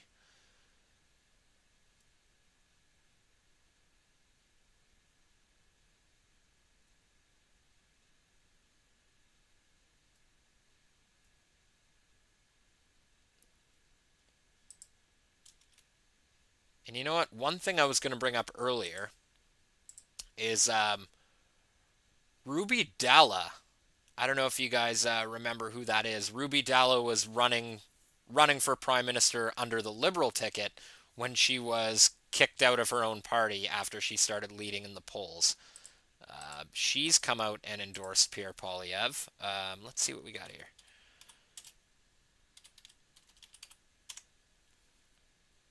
This is a good story.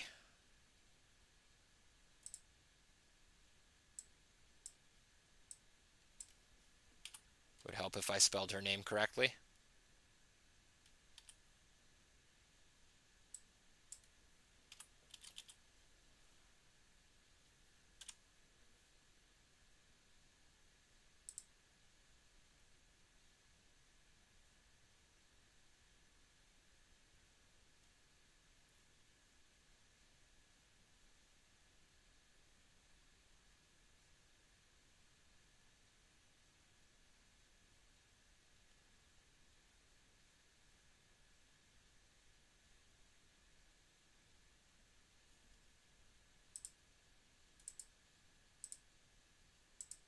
Sorry guys, bear with me here.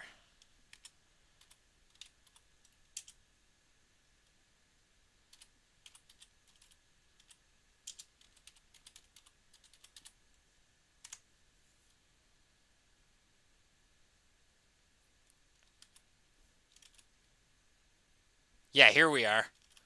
Okay, Ruby Della. If you're a woman, a Canadian from a multicultural community, a young Canadian, and or a hardworking taxpayer, just remember what the liberal establishment did to me at Della Ruby and all my supporters across Canada. We set out to make history with progressive policy ideas that were the need of the hour for our country instead of the Liberal Party wanted the same old Trudeau 2.0. A rigged leadership race with $35,000 stolen and the same team as Trudeau for the last 10 years. Can you really trust the Liberal Party with 4 more years? Read that again, then make sure you make the right choice for change tomorrow.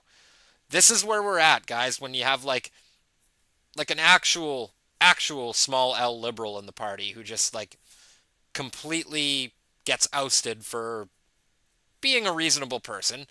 And yeah, like she's thrown her weight behind Pierre Poilievre. So this is what like Kate said earlier about like how she's never coming back to the Liberal Party. Like this is what it is. Oh, there's some more stuff in the chat here. OCIR says I vote Toronto. Yeah, for sure. And we're gonna see how right you are probably very soon, within a couple hours, I would say. So let's check back in, speaking of which.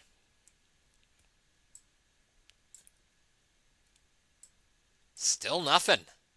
Oh, wait, hold on. Oh, that just changed as I was looking at it. All right. Let's see what's going on in Quebec. Okay, so this is still very early.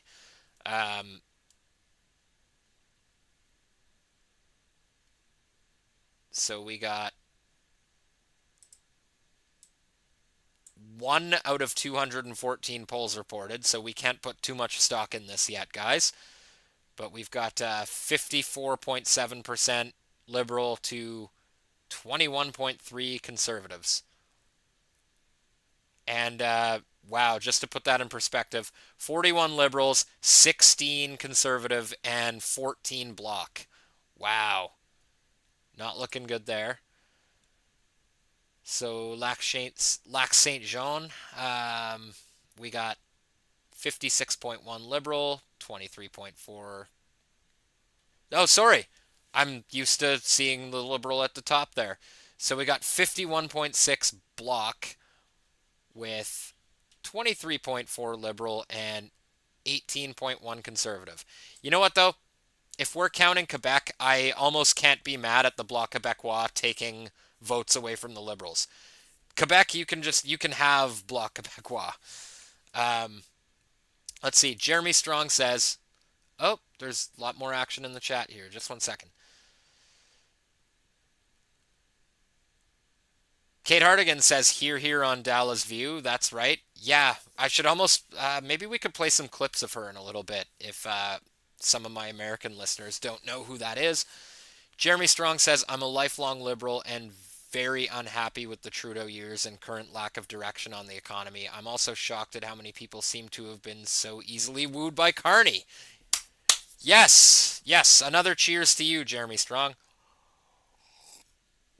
That's a very good point. It's especially mind-blowing, Jer, when you think about, like, if you look at the polls and, like, just public opinion, like even back into the summer, like the Liberal Party was headed for extinction. Like the numbers were really bad. Like nobody liked Trudeau. People were writing to their MLAs and saying like I can't support you with this guy at the helm. And people were actually like learning about Pierre Poilievre, giving him a shot, and like he was really making some gains in the hearts and minds of Canadians. And well, like OCIR said in the chat earlier, it all comes down to Trump. That's how they like. People are so easily led by fear and propagandized. Uh, but we saw this during COVID. Um, OCIR says it was really a coronation. Ruby was actually running to win, unlike the others. Yeah, yeah. OCIR, just curious, are you a long time like have you been subscribing to my channel for a little bit? Because if you haven't, if you haven't been, I used that in one of my thumbnails. I had like a generated image of Mark Carney like being adorned by Trudeau with a crown and a scepter. Um, Jeremy Strong says, to be honest, none of our national party leaders or parties inspire me in the least these days. Well, fair enough. Fair enough. OCIR says Jeremy Justin could have run again and possibly won. That's how much Trump is hated here, and Trump knew it. I'm gonna disagree with you there, OCIR. I think Trudeau was finished. That would be really depressing, though, if the Trump thing could have just turned Trudeau around like that. Kate Hardigan says, Jeremy, it's so bad sometimes I wish I could vote Bloc Québécois. LOL. OCR says, been sub for about a month or two. Awesome. Well, thank you, man. Cheers. I really appreciate that. So you probably have seen my coronation video then. But yes, it truly was a coronation. But yeah, no, Pierre Poilievre does sort of inspire me. I was a lot more like, admittedly, like I've fallen out of favor with him a little bit lately. I was really disappointed on how I think he took the Liberals' bait. Because that whole thing with, I made a video about it last week. We talked about it a little bit at the start of the stream, but how Mark Carney lied about that phone call. You know what I mean? Like, he called Trump, and then he told the entire country that Trump respected our sovereignty and that there was no 51st state talk. I feel like Pierre Poilievre was sort of hoodwinked into taking a hard line on Trump, like, and then they pulled the rug from under him, and Carney was just like, well, I'm going to negotiate with him. And then all of a sudden, Pierre Poilievre was backed into this corner where he has to be tough on Trump. So that's the way I see that. But no, I think, I think in politics, the best you can hope for is to vote for who you perceive to be the lesser of two evils, or in our case, like 3 or 4 evils. But I think if we're talking about who I think is the lesser of the evils, Pierre Poilievre is ahead of all these people by a pretty big margin. Oh, and look at that. Oh, bring it back here. The map's changed again, guys. So, Bloc Québécois. Bloc Québécois. St. Maurice, Liberal incumbent, still leading. 54.7 to 20.9 for Conservatives.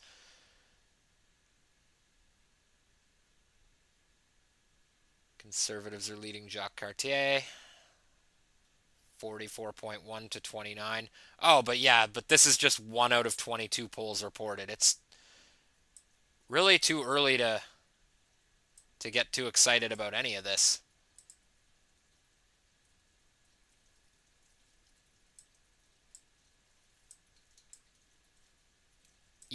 Wow, even Thunder Bay's reporting something. All right, we're moving quickly here. Okay, so Thunder Bay is only 1 out of 157 polls reported, but one of their polls, at least, the NDP has taken it with 57.4, just one poll, mind you, to the Liberals 31.9, to the Conservatives 8. All right, guys. This might be the only portion of the evening where you see orange on the map for the NDP. You saw it right here. Let's get a good look at this before it's gone. Orange on the map. I don't think we're going to see this tonight until we get to British Columbia. All right. Yeah, we've got some early reporting all across the country here. Yes. Again, too early to get excited about this, but let's take a peek at Southern Ontario. Leeds, Grenville, Thousand Islands, Rideau Lakes. One poll reporting 59% Conservatives.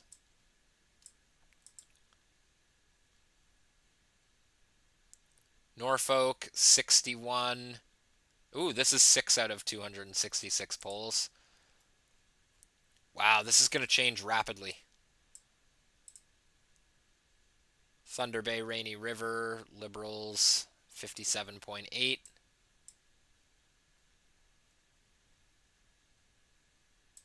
Let's see, Winnipeg West. One poll reporting 79.7% for the Conservatives. Again, this is just one poll versus 18.8 for the Libs. Way to go, Winnipeg West. Riding Mountain, 9 out of 250 polls reporting 60% for the Conservatives versus 28.6.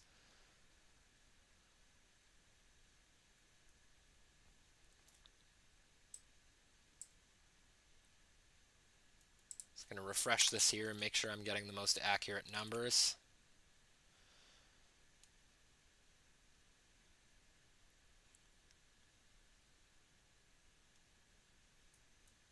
Yeah, so Liberals have been elected to 20, and they're leading 25. Conservatives have been elected to 7, and they're leading 32. So yeah, so as far as totals go, keep in mind these aren't final totals, these are just projections. Oh, and that just changed as I was looking at it. So including confirmed and unconfirmed, the Liberals are up 46 to the Conservatives 39. Yeah, no, that blue wave, I'm calling it early. The blue wave isn't coming.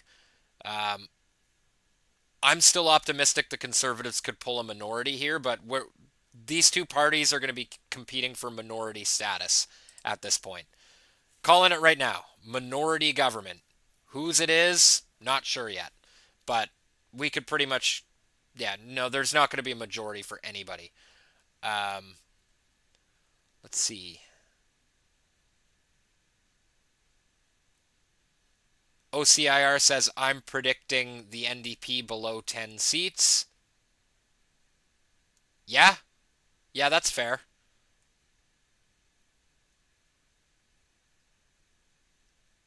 I'm going to go... What's your final number? I'm going to say 8. I'm going to say they're going to get 8 seats. 6 is my guess. Okay. Yeah, I think that's perfectly reasonable. I'm going to say 8.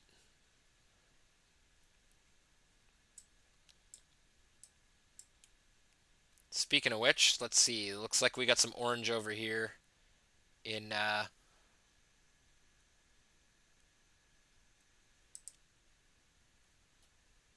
well, let's say rural Alberta. We got this is just 1 out of 221 polls reporting, but yeah, they're leading one poll by 65.3.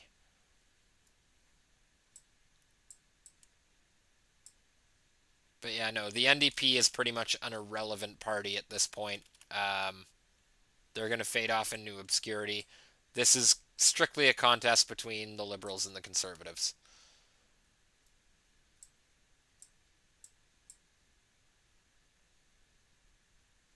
Nothing else has been confirmed for Nova Scotia yet, eh?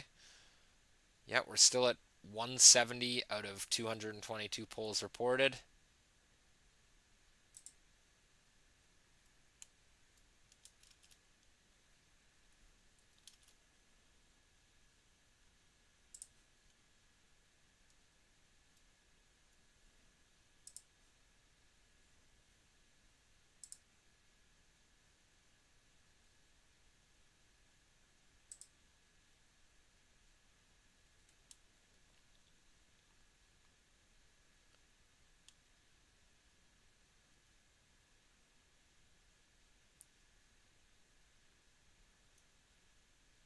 The Vigilant Fox. Well, this has nothing to do with the election, but this is interesting. The UK government has officially announced plans to dim the sun through geoengineering. I wish this was a joke. This stands in direct contrast to the United States, where RFK Jr. calls geoengineering a crime and just responded to the UK government's announcement by saying, "We will soon end this crime against humanity and our planet and bring justice to the plutocrats perpetuating this mass uncontrolled experiment." It is the first time a major U.S. leader has used those words on record. Yeah, this is a crazy story. I was reading about this a little bit the other day. Dimming the sun to fight climate change. I'm going off the election a little bit here, but it's just something I saw. It's worth talking about. Mr. Burns did this in The Simpsons. Like, this is like a supervillain's plot, and the UK government is seriously considering blocking out the sun. Nobody's ever attempted to block out the sun before, but if there's anything like you're not the good guys if you're blocking the sun. Like, that only sounds like an evil scheme to me, but regardless of whatever happens in this election, I'm excited to start covering stuff like this. Because right now I've been focused on a little bit too much on Canadian politics, but I want to start veering off into stuff like that. Kate Hartigan says, "John, do you know why, beyond the time difference obviously, why the polls close later in Ontario than in the Atlantic provinces? I was wondering that today." Oh, like they close... I didn't know that, Kate. They close later, like, in relation to their local time. There's a little bit of a delay in the chat, so like there's latency. Like I'm gonna get your answer way later than you hear it, if that makes any sense. Do you know why, beyond the time difference, obviously, why the polls close later in Ontario than in the Atlantic provinces? I don't know. That's a good question. I didn't know that they did. I had no idea. But that's inconvenient, because I was hoping we would get some more answers. Maybe because their traffic is atrocious there, and people need more time to get there from work. That would be my guess.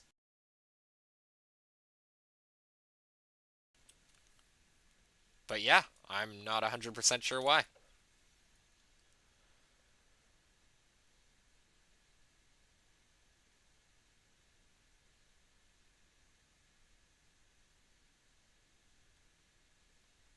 So, in fact, put this out on Twitter, and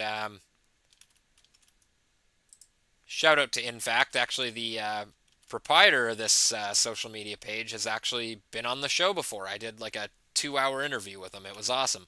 But In Fact writes, Manitoba and Saskatchewan is also closing as well. So numbers are going to go crazy right now, but we need to see the Conservatives pick up major seats here. Stay tuned. Absolutely. Clyde Do Something, shout out to him. Great YouTube channel. 11 minutes ago. Currently Lib 30, Conservative 21, Bloc Québécois 7. Alex Zoltan writing, looking surprisingly good. Yeah, it's better than the polls are predicting, but it's still not as comfortable as I'd like to see it. Gov.exe is corrupt. NDP still has 0 seats. They may lose official party status tonight! Exclamation point. Yeah, I'm excited to see that. Clyde Do Something has Libs 23. Alex Zoltan, shout out to him, says, "Why is Lib blue?" Clyde says, "Typo." Yeah, it's not easy covering this stuff by yourself. Kate Hartigan says, I might be wrong. Well, I don't know. We could, let's look this up here. Just 1 second. Hey, Google, do the polls close later in Ontario than the rest of Canada?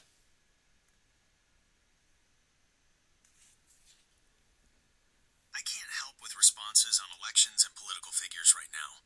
I'm trained to be as accurate as possible, but I can make mistakes sometimes. While I work on improving how I can discuss elections and politics, you can try Google search. Hey, Google, what are you good for? That's a great question. I'm designed to be a helpful and versatile AI assistant. Here are some of the things. Listen, Kate, I asked the robot the answer to your question, and he wasn't very helpful. Oh, okay, so Kate says, I Googled. I guess it's just so the results are available at roughly the same time. I'm giving that a big Yeah, that is kind of weird. Like, we don't really need the results to be roughly at the same time. Like, if anything, like, you'd have such a large population like Ontario, you'd think that the polls, if you wanted them at the same time, maybe the polls should close earlier so that they can be counted faster. I don't know. That does kind of make me go, as well. OCIR says, I can't wait for Jagmeet to speak tonight. Yeah. Yeah, it's going to be pretty funny. But I don't know if I'm going to be up for that.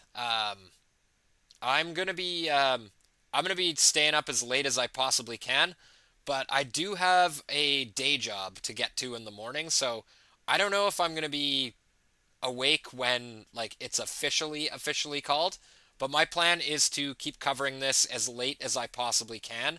I personally can't go to bed without like a definitive projected winner. So that's my plan, but I'm OCIR. I am going to make an addendum video to this craziness tomorrow with my thoughts on it. Hopefully it's a victory video for Pierre Poilievre, but it's anybody's guess what's going to happen tonight. Let's see what we got here. Speaking of which, Jagmeet ran the country into the ground by not dropping the writ to the benefit of Canadians a year ago. Jagmeet ran the NDP into the ground by not dropping the writ to the benefit of the CPC a year ago. Yep, pretty much. He's the biggest sellout in Canadian politics. Kate Hartigan says, LOL at the robot assistant. Yeah, not good for much.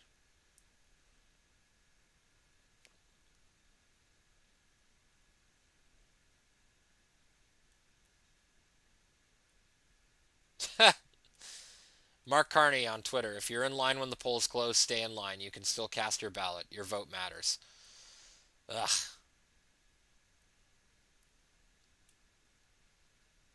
Christie on Twitter says, Elections Canada is just about as trustworthy as our current government. Gov.exe is corrupt says, I hope the Bloc sweeps Quebec and denies the Liberals as many seats as possible. Yes, that's exactly what I said.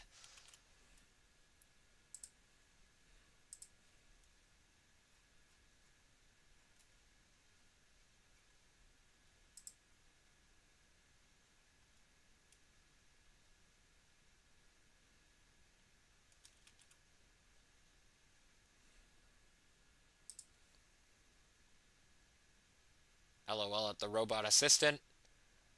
Kate Hartigan says, I wonder if Jagmeet will cry. Maybe?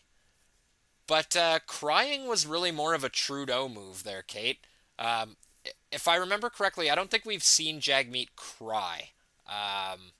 We've seen Trudeau cry several times. But I'm going to go no, Kate. I don't think Jagmeet will cry. I think he'll put on a tough face because at the end of the day, he's in it for his pension, which he has already received. That's why we were held hostage to this Liberal NDP coalition, and we were denied an election, which we could have had by now. We could have Prime Minister Pierre Poilievre already, but Jagmeet needed his pension, so no, I don't think he's going to cry. I think he's... no matter what happens. Mark Carney's probably going to give him a job at Brookfield. I think he'll be just fine. OCIR says he will blame PP and Trump. Yes. Yeah, I think he will. He'll mostly blame Trump, I think.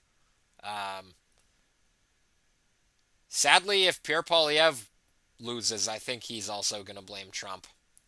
As he should, probably. OCIR says the NDP is so ruined after this, I do not even see how they go forward. Yeah, man, they're a dead party.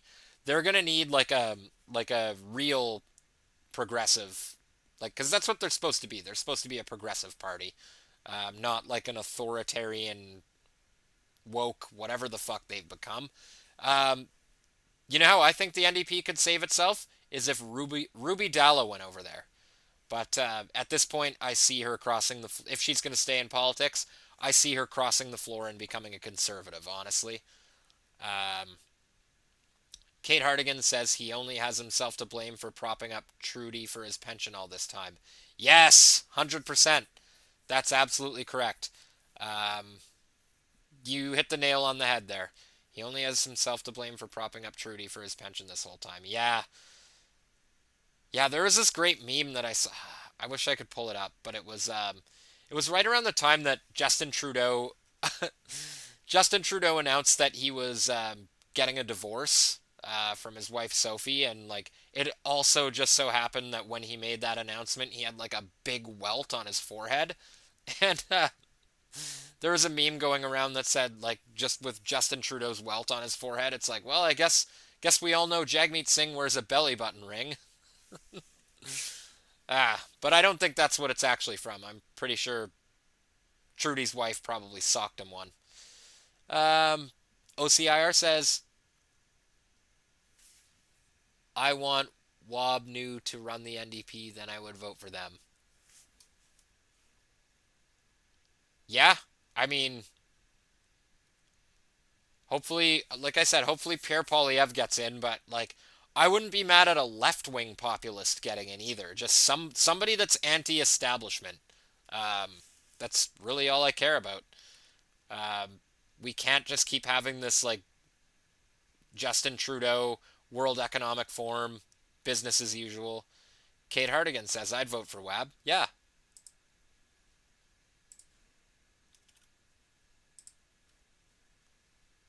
So I kind of got off on a tangent there, but let's check back in because it's 11 Atlantic time, so things are going to be moving quickly here, I think. So the Liberals have been elected to 21. They're leading 71 with a total of 92. Conservatives are elected to 9, leading 56 for a total of 65. NDP... Yeah, back to what we were talking about with the NDP here. The New Democrats are elected to 0, leading 1. Yeah. Not looking too good for the NDP. Or the Conservatives, honestly. The Liberals, they've got quite the comfortable lead here early on in the night.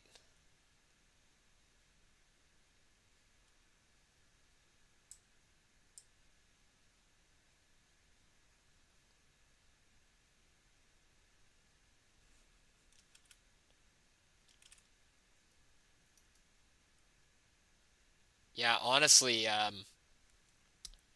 with a lot of Alberta starting to show results,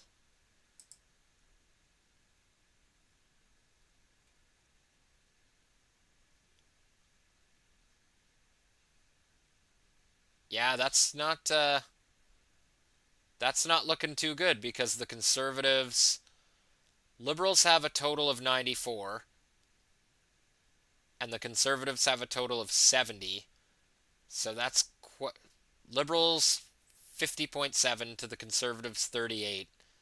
Now, granted, those aren't all confirmed. Those are like leading, but we've got a lot of Alberta already on the map here. Although there's quite a few ridings in Calgary. Okay, so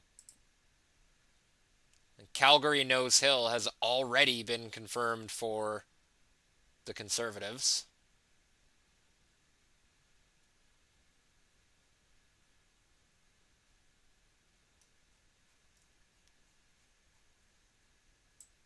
Yeah, so I think we're gonna pretty safely be able to make a call here within the hour, I think.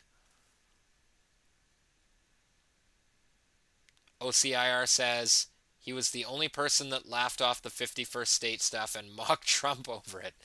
Yes, as it should have been laughed at. The whole thing's absolutely preposterous.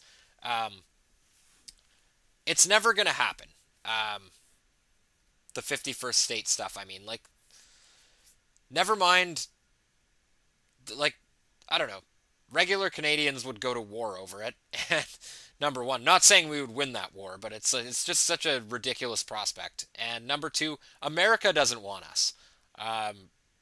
Do you think Republicans want a giant snowy California added to their voting base? No, the only way this would work would be if like we ended up in like a Puerto Rico situation where we didn't have any federal voting rights, and we would just be pillaged for our natural resources. Now it's not going to happen, guys. It should be laughed at. OCIR, or sorry, Kate Hardigan says maybe he'll make the jump to federal politics next go round. I don't see myself ever swinging that far left again, but I'd have some faith in him as a leader. Yeah, that's reasonable. Yeah, just the COVID stuff really took me away from the left, and I was already sort of leaning that way, like with the woke culture war stuff before that. Um, for me, it was what they were doing to Jordan Peterson in this country. I think that was like sort of the canary in the coal mine. Like, I'm not the biggest Jordan Peterson fan. I think a lot of his takes are pretty lame, but like everything he was saying was completely reasonable. And just to see like him get kicked out of universities and protested and like sent for re-education, like that was like the beginning for me when I was just like, we've gone too far. Like the Overton window has shifted way too far to the left and things have just gotten a little bit too crazy. Wow, this map just keeps getting crazier. Whoa, what's all this? Okay, 1 out of 66 polls reported, but wow, look at all that. Look at all that orange space.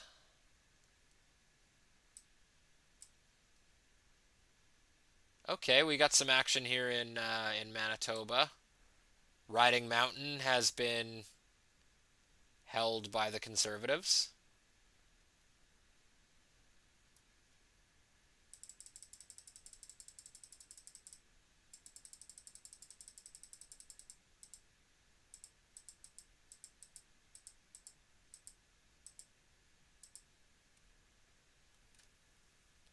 Okay, so all of these ridings that we're seeing be confirmed, these are all mostly held ridings. Conservatives hold Moose Mountain. Conservatives hold. Liberals hold. Okay, so we have a flip here. Liberal gain from Conservative in South Shore St. Margaret's, Nova Scotia. That's disappointing. Very, very disappointing for, yeah, South Shore St. Margaret's, 51 to 44%. They bought the elbows up propaganda, hook, line, and sinker, guys. Yeah, that's very unfortunate. All right, so we have a flip there. Conservatives hold Riding Mountain, Manitoba. Conservatives hold Calgary. Conservatives hold Edgemont. Liberals hold, hold, hold, hold, hold. Not seeing a lot of flips either way.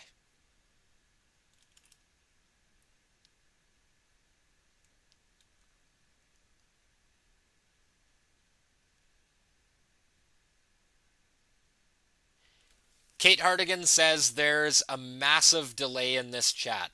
Yeah, Kate. Unfortunately, that's the way the streaming game works sometimes.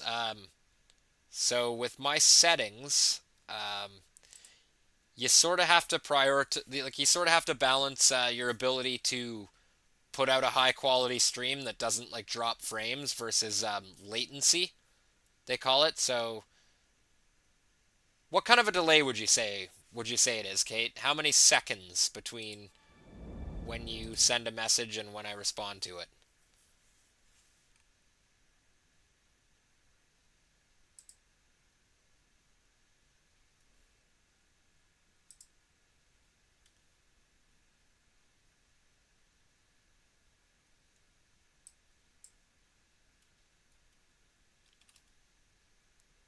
And it's also possible, Kate, that sometimes I might be looking at off screen before I get to read your comment. That could be part of it too, but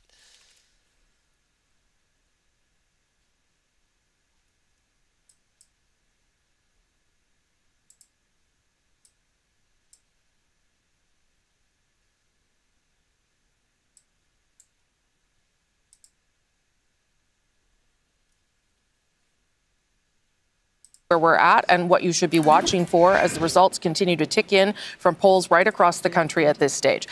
This is where the Liberals are right now. They are leading or elected in 123 ridings. Let me show you the next piece of that. That is the pink seats that you're seeing there. Those are incumbents. Those are the seats that they would have to now win 51 more if they want to track towards a majority. And if they were to win those 51 incumbents, incumbency, as we've been talking about, does give you an advantage. But if they were to win that, they would surpass the 172 they need to get to a majority. So they need to hold those leading and elected in 123 that you see on your screen. They need to hold the 51 incumbents that are there, and then they're on their way. And things are tracking in this direction so far tonight.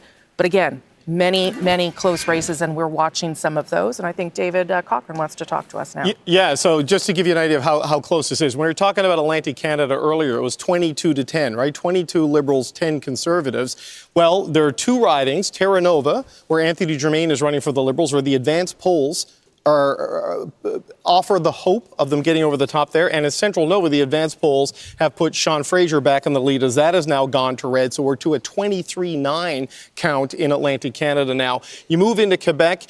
Chantal was saying this is the best early results you've seen I'm in Ontario. My apologies to the people of Quebec. It was the best night she's seen for Liberals in a long time at the start of an election.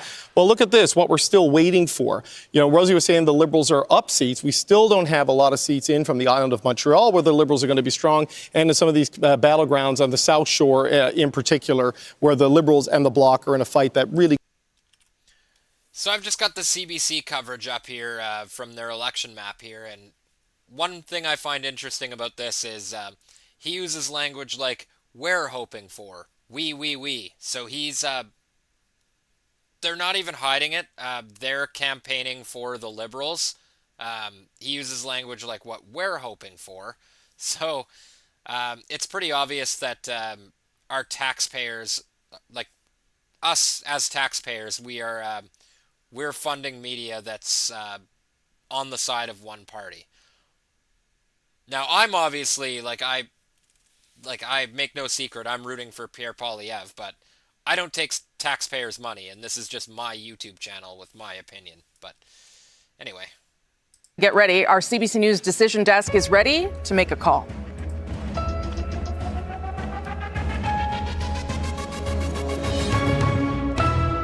Canada's next government will be a Liberal government. It is not yet clear at this hour whether it will be a minority or majority because of some of those close races we were talking about. This marks a fourth Liberal mandate, very rare in Canadian politics. But the Liberal Party, led by Mark Carney, has pulled it off, a stunning reversal, a Liberal comeback with a first-time politician as leader. You're looking live there at the Liberal Party headquarters right now.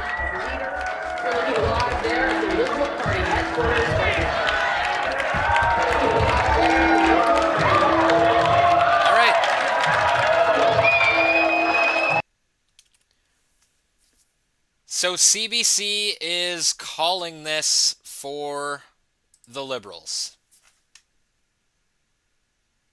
Yep, I'm going to say that again slowly.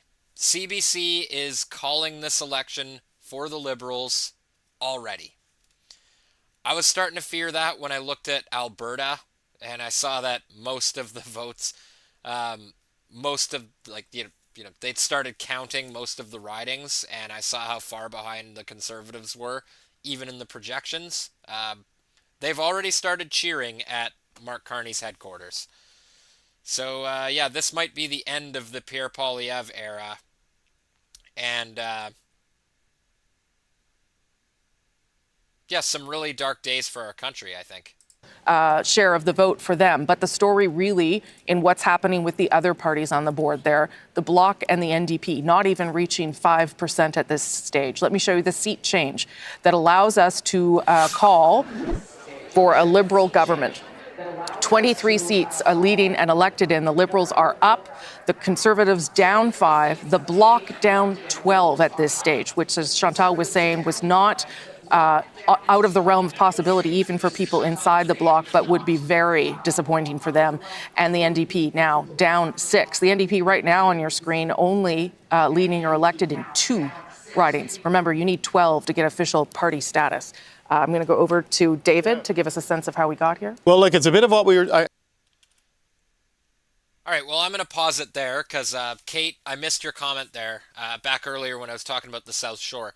Kate Hartigan says, South Shore has seen a great deal of immigration from within Canada since COVID. Yeah, that's absolutely true. Lots of parts of Nova Scotia have seen, I call it the laptop class. The people who, they've got government jobs, they're allowed to work from home. They all moved to Nova Scotia because of our real estate used to be cheap here, but it isn't anymore, is it? Yeah, so that's a good point about South Shore. There's a lot of Ontario Liberals that have moved there. Good point. You also say seconds, OMG, John. It's minutes at least. I think YouTube itself is moderating the comments before they appear to you. Wow. Yeah, I knew there was some latency in my settings, but I'm going to have to... It's an interesting point. I should look... Maybe I should turn on my phone and see how far behind my video is from where I'm at. But yeah, so the Liberals... The CBC has just called it for the Liberals already. Up 2 seats in Ontario. They're now at 63 seats in Ontario.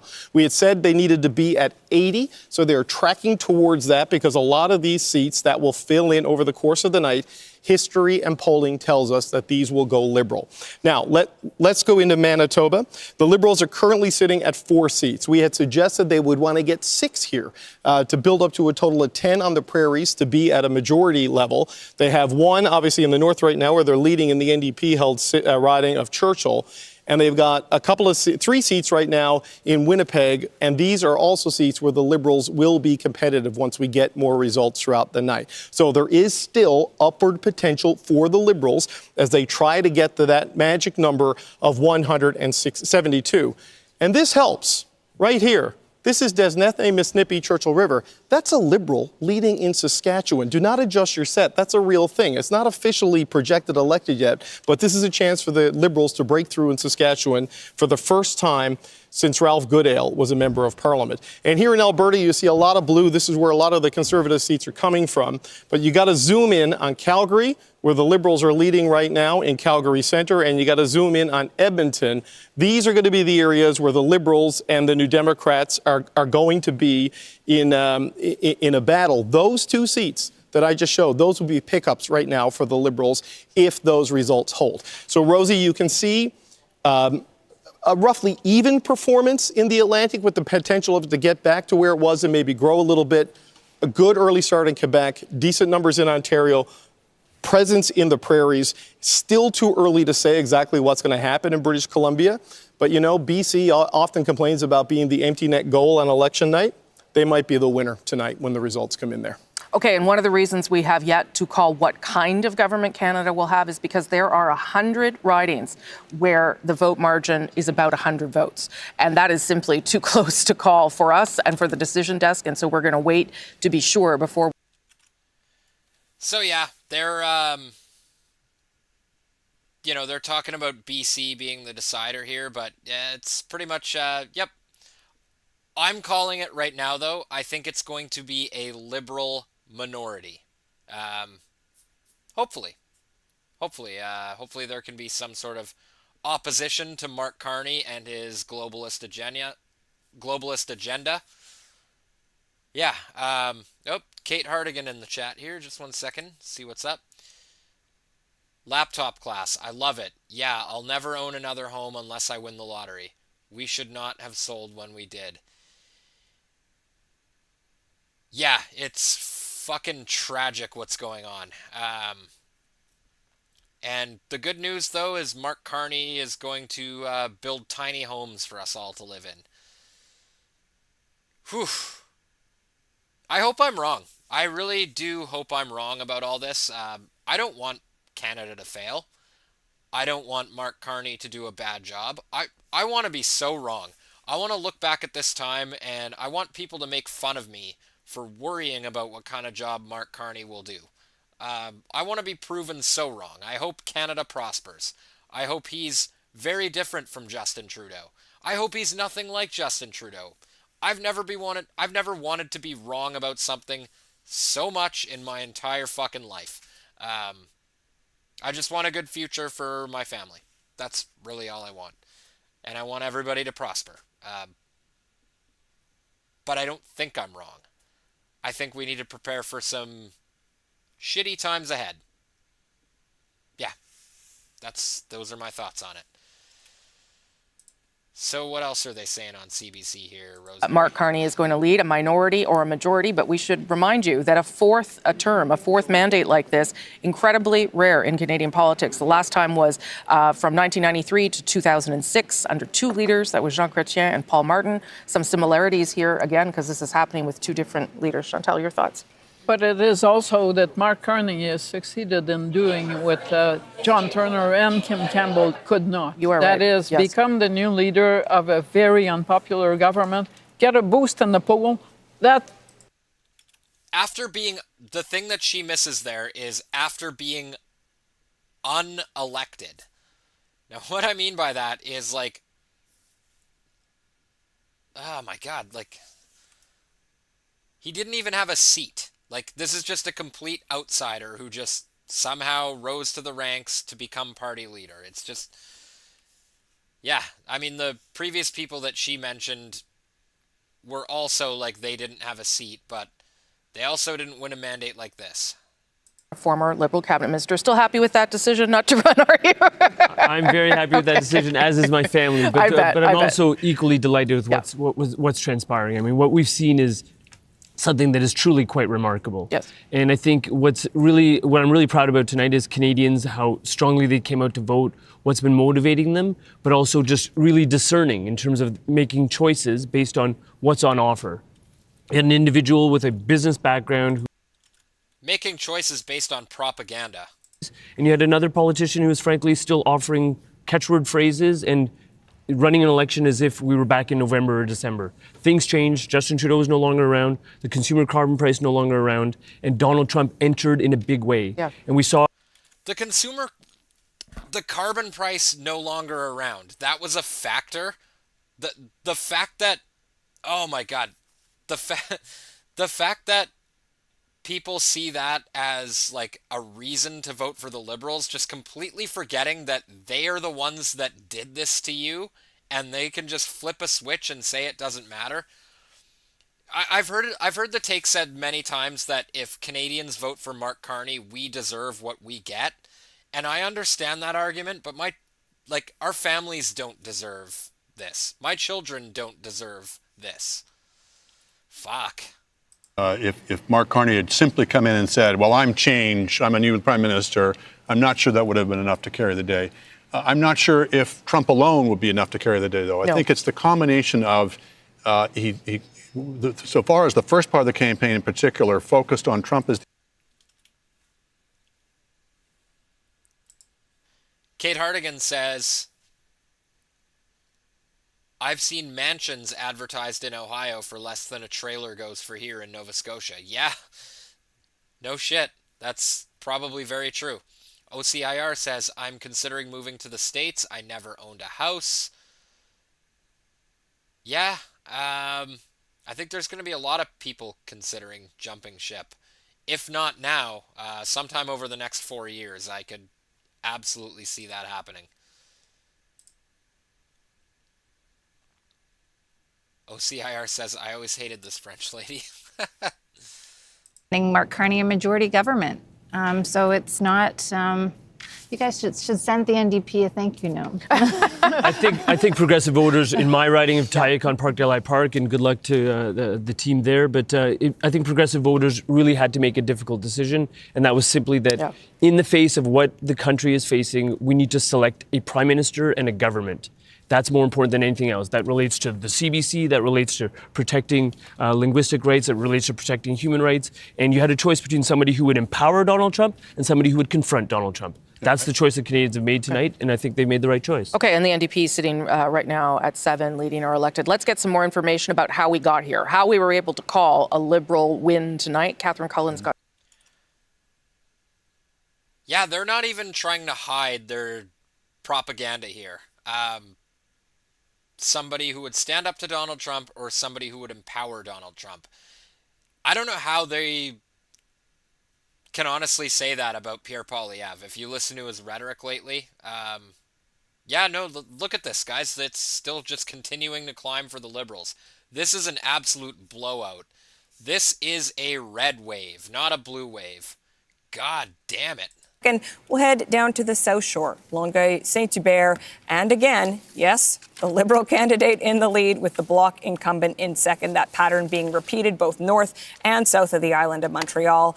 Liberals looking like they're going to gain at the expense of the Bloc. That's a big part of what's happening tonight. And we'll look at more of those results as they firm up, and we can project elected. Ian Hannah-Mansing's got some of those right now, some results anyway. Yeah, so not projected elected, but still interesting trend lines. And let's start with Churchill. Kiwanatuk Aski. Nikki Ashton has been the MP here for the NDP since 2008. In 2015, she almost lost to Rebecca Chartrand. OCIR says it's like she is hateful and dogmatically liberal no matter what. Yeah, it's a fair assessment. The Liberal candidate. This is Kildonan St. Paul, one of the Winnipeg ridings, and Raquel Dancho is the incumbent for the Conservatives. She's won 2 elections in a row. Thomas Nakin's a relative newcomer. Hard to find information about him, but he was acclaimed as a candidate when the polls suggested there was little chance of winning, and right now he's in the lead there. And let's just look at Regina Wascana. This is interesting. It's super close. When I started speaking a few minutes ago, Jeffrey Walters was in the lead. The big question in Regina Wascana for a lot of people is the number of times the Liberals won there. Was it Ralph Goodale that was the factor, or was it Liberal support? And a lot of people wondering what's going to happen there tonight. As you can see, it is close, but the Conservatives are in the lead. I'm going to turn this down, and we're going to take another look at the map here.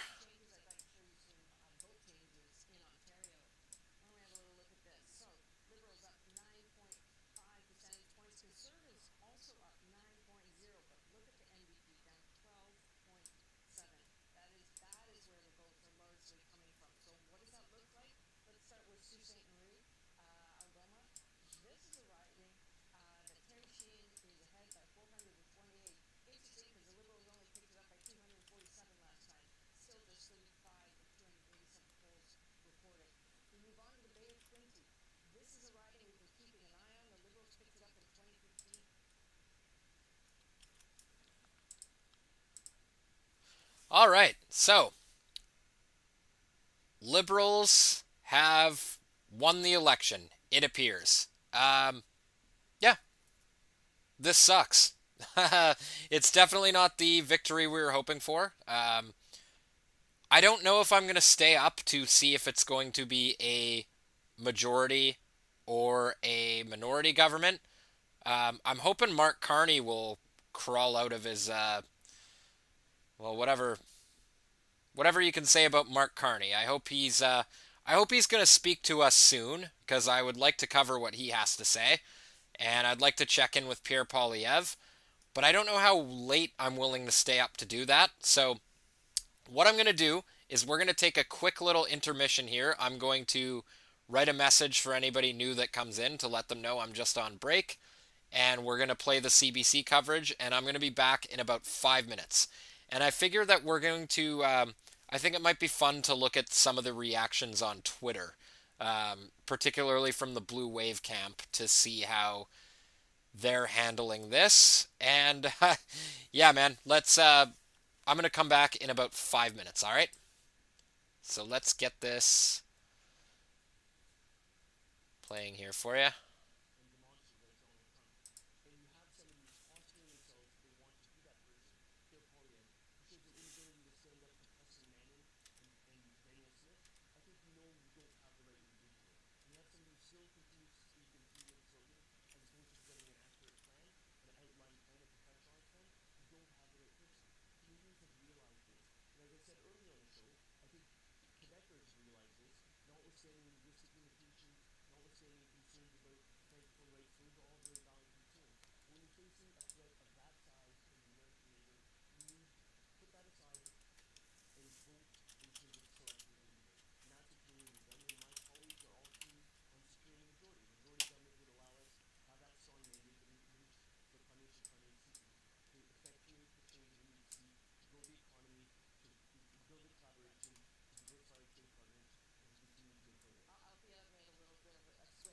Winced a little bit as you spoke, so I'm going to let her talk before I get some more results. Well, I was going to say on the whole, like who we should give a testament to, it's all the Liberal backbenchers who tried to get Justin Trudeau to leave. Chrystia Freeland, who finally, frankly, knifed him. If Justin Trudeau had not left, there is no way we would see the result that we are seeing right now, even with Donald Trump in the White House. So there's other people. There's lots of things going on. Yeah. Create the scenario that we find ourselves in at the moment. And also, pretty soon people won't be able to vote, so you don't need to convince them to vote for the Liberal Party. Yes, you've already won. You've already won. The votes have already been cast? We're just waiting to see. Yes, we're just waiting to see how it goes. But it's hard to shake it off. I understand. I think Ian has some early results. Yeah, in British Columbia, as we've said, the Conservatives, Liberals, and NDP have done well there. They certainly did well there in 2021, and so there's a lot of potential, particularly for the Liberals and the Conservatives, to pick up seats. Let's look at some early results with some potential changes. North Island, Powell River, this has been a stronghold for the NDP, and right now in the lead there. So we'll keep an eye on that. Let's take a look at in the interior, Silkameen, South Okanagan, West Kootenay. Again, relatively close, but this would be a pickup for the Conservatives if they could hang on to this. Helena Conans is a former professional tennis player and competed in Wimbledon and at the U.S. Open. I did not know that, and I find that really interesting. And South Surrey, White Rock, obviously really low numbers. We just wanted to show this to you because it would be a change if this were to hold. And interesting, Ernie Claassen was acclaimed as the candidate. I think we're seeing a lot of that across the country, right, where candidates who were acclaimed when maybe nobody else really wanted the nomination. I'm not sure if that's what happened there, but you know, some of those people are going to end up going to the House of Commons. Okay. All right. Let's have a look at someone who is having a difficult night, but at least his own riding is secure. That's Yves-François Blanchet in the riding of Belleuil-Chambly. He has won handily in that riding, but he is probably not enjoying the evening so far, given where things are tracking for the Bloc. Remember, at last vote, the Bloc Québécois had 35 seats, and right now they're tracking towards 23. We'll continue to watch some of those numbers because, as we've told you, the vote is changing. It is close still in many, many ridings across the country, and that is why we are waiting to tell you whether you have a minority or majority government. Rafi Bouchikanian, I can see you there. Yves-François Blanchet has been elected. We have the Decision Desk has projected him elected, but not a strong evening so far for the Bloc Québécois. What are you hearing?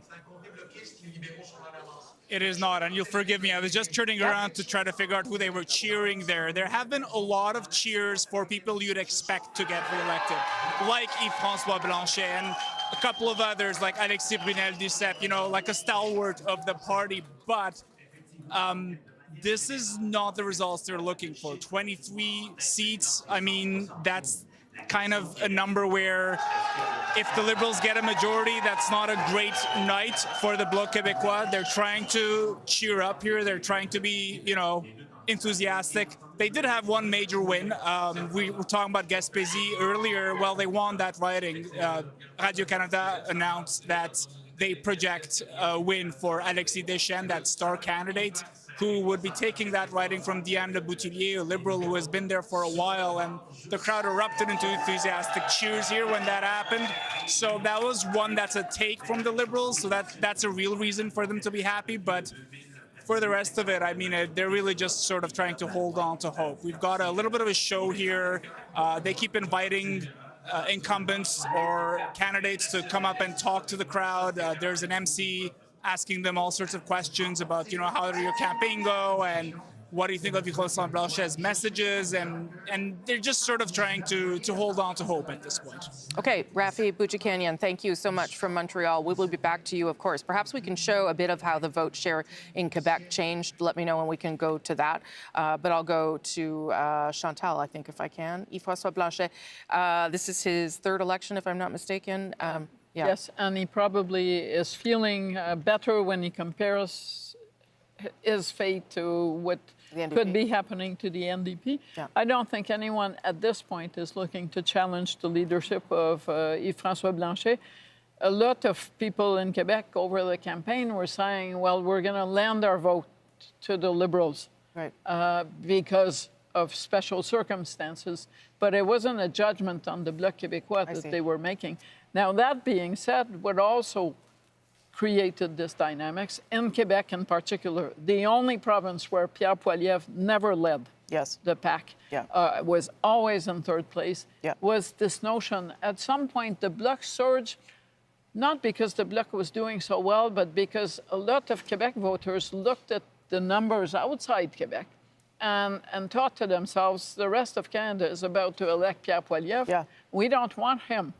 So we are going to build a wall by voting for the Bloc. And of course, that wall crumbled the second that Justin Trudeau left and the polls showed that Mark Carney had a shot at winning. Well, then they built a wall around the Liberals in Quebec is really what happened to keep out Pierre Poilievre. I mean, they're looking at 440 seats and it looks at this point in the evening like they're going to get better than that. Okay, some other good news for the Liberals at this hour. Let me show you who has just been elected as a member of Parliament for the very first time, and that is Mark Carney, Canada's Prime Minister.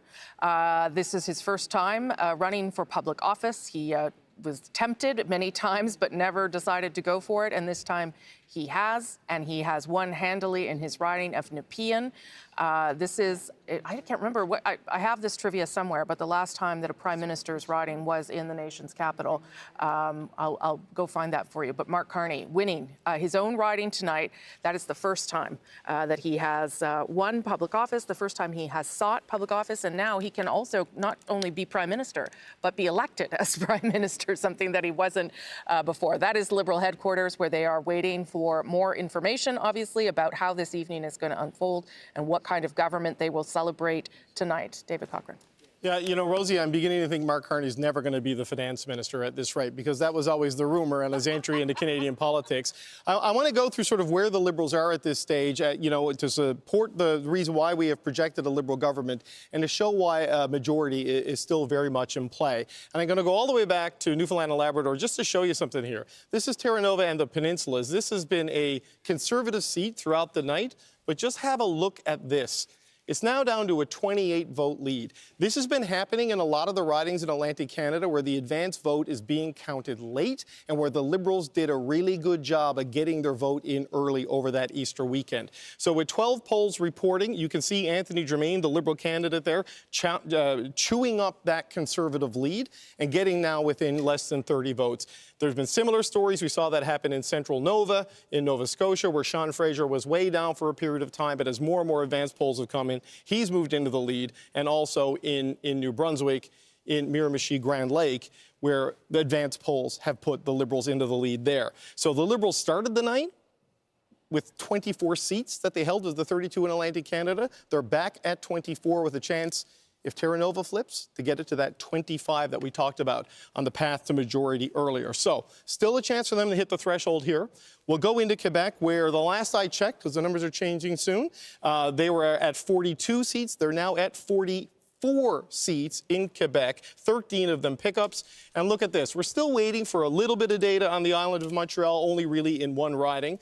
There is a Conservative leading on the island of Montreal right now in the riding of Mount Royal, so we'll have to see where that goes. But either... All right, Jeremy Strong in the chat says Liberal majority. Yeah, it's starting to look like that, isn't it? Let's see what we got on the map here. All right. Liberals have a total of 145. Conservatives have a total of 112. 32 for sure for the Liberals, 27 for sure for the Conservatives. I mean, there's a lot to go here on the West Coast, but I think it's safe to say that the blue wave is not coming. Not by a long shot. Yeah, I think the Liberals very well might have a majority. And, yeah. Jeremy Strong says Wabnu could be the first NDP PM. He's doing a great job here so far. He'd need to rebuild the party from the ground up after this blowout. Yeah, absolutely. Conservatives are probably going to have to rebuild from the ground up after this blowout. One interesting thought I had was, did Pierre Poilievre even win his own riding? Let's check that out.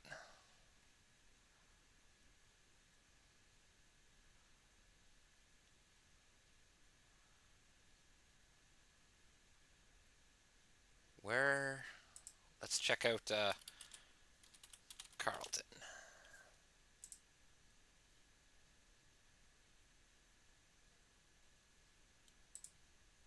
That's interesting.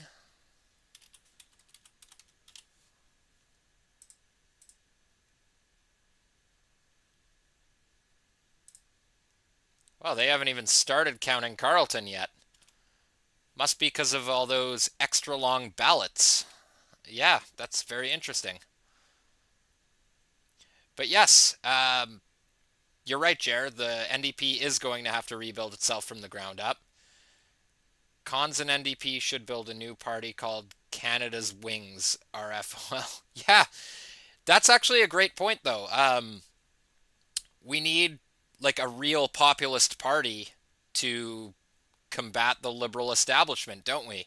And I don't care if it's left or right wing. I just want an anti-establishment, away from this business as usual, World Economic Forum corruption that we've seen. And anyway, we're not going to get any reprieve from that in the next 4 years, it seems. Yeah. Disappointing, to say the least. So I kind of want to check out my Twitter feed to see how everybody's handling this. All right. Gov.exe is corrupt, says the CPC are now 4 times losers. What a pathetic party. Pierre Poilievre, how to blow an election in 5 easy steps. Damn. Spot on, Gov.exe. I wish you weren't so correct here. Alex Sultan, and yet somehow CTV and CBC are already calling it a victory. This country is beautiful, but its media cartel is sick. Well, I agree with that. I mean, just looking at the raw data, it appears to be a victory. I don't see how there's any coming back from this. I really don't. Let's get the map back up here. I mean, granted, there's still a whole bunch of seats that have yet to be counted, but I don't see any scenario where the Conservatives could... Do I have my mouse cursor on screen here? Yeah, I don't see any scenario where the Conservatives can somehow magically pull ahead of this to reach majority or even minority status at this point.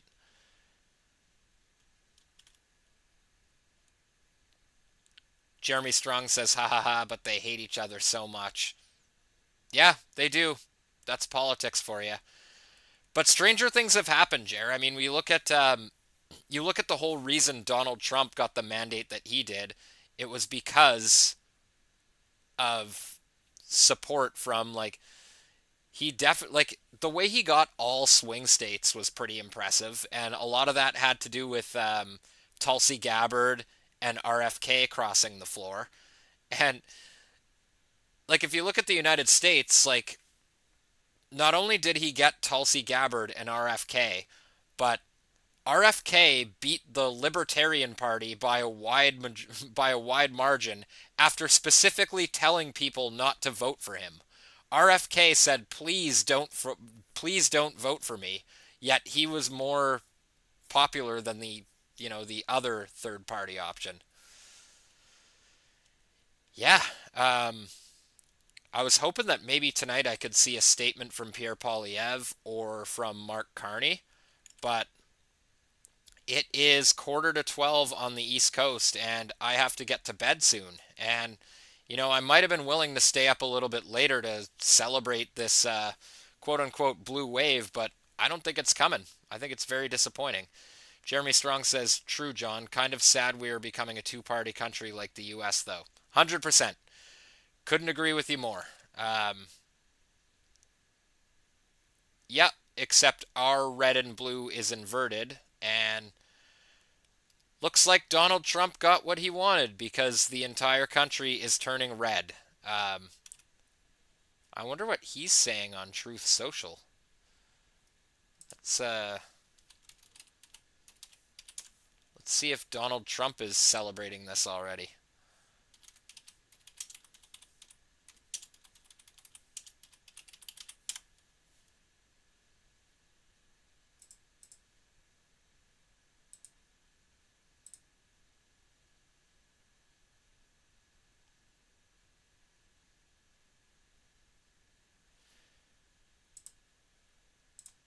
No news there.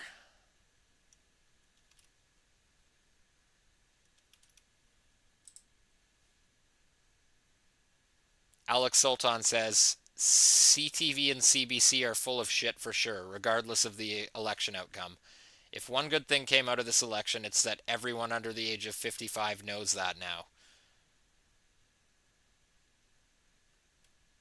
In fact, writes, Nova Scotia poised to elect just 2 Conservative MPs, lower than the 3 that were projected. Now to establish whether we are in for a majority Liberal government or not. I think we very well could be. Liberal baby, basement up. Canadians turned against conservatives because of Rebel News Online making conservatives look retarded. Esler Avant is election booth poison. Gov.exe is corrupt, saying Liberals are now saying how much of a loser Trudeau was and how much of a winner Mark Carney is. Hilarious. Yeah, they've been willing to overlook a lot, haven't they? Sadagar Singh writes, send in the Marines.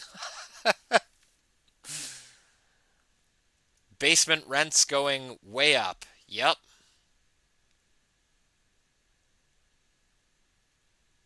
If Carney wins, I'm all in on secession.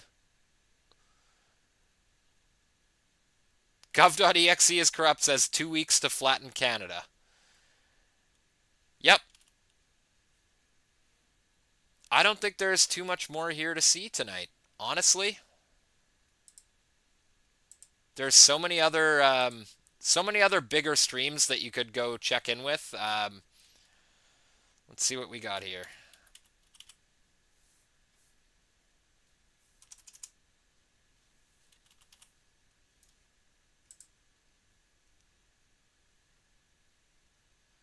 So Pierre Poilievre on Twitter. 5 hours ago, vote for change today. Yep. Not gonna happen.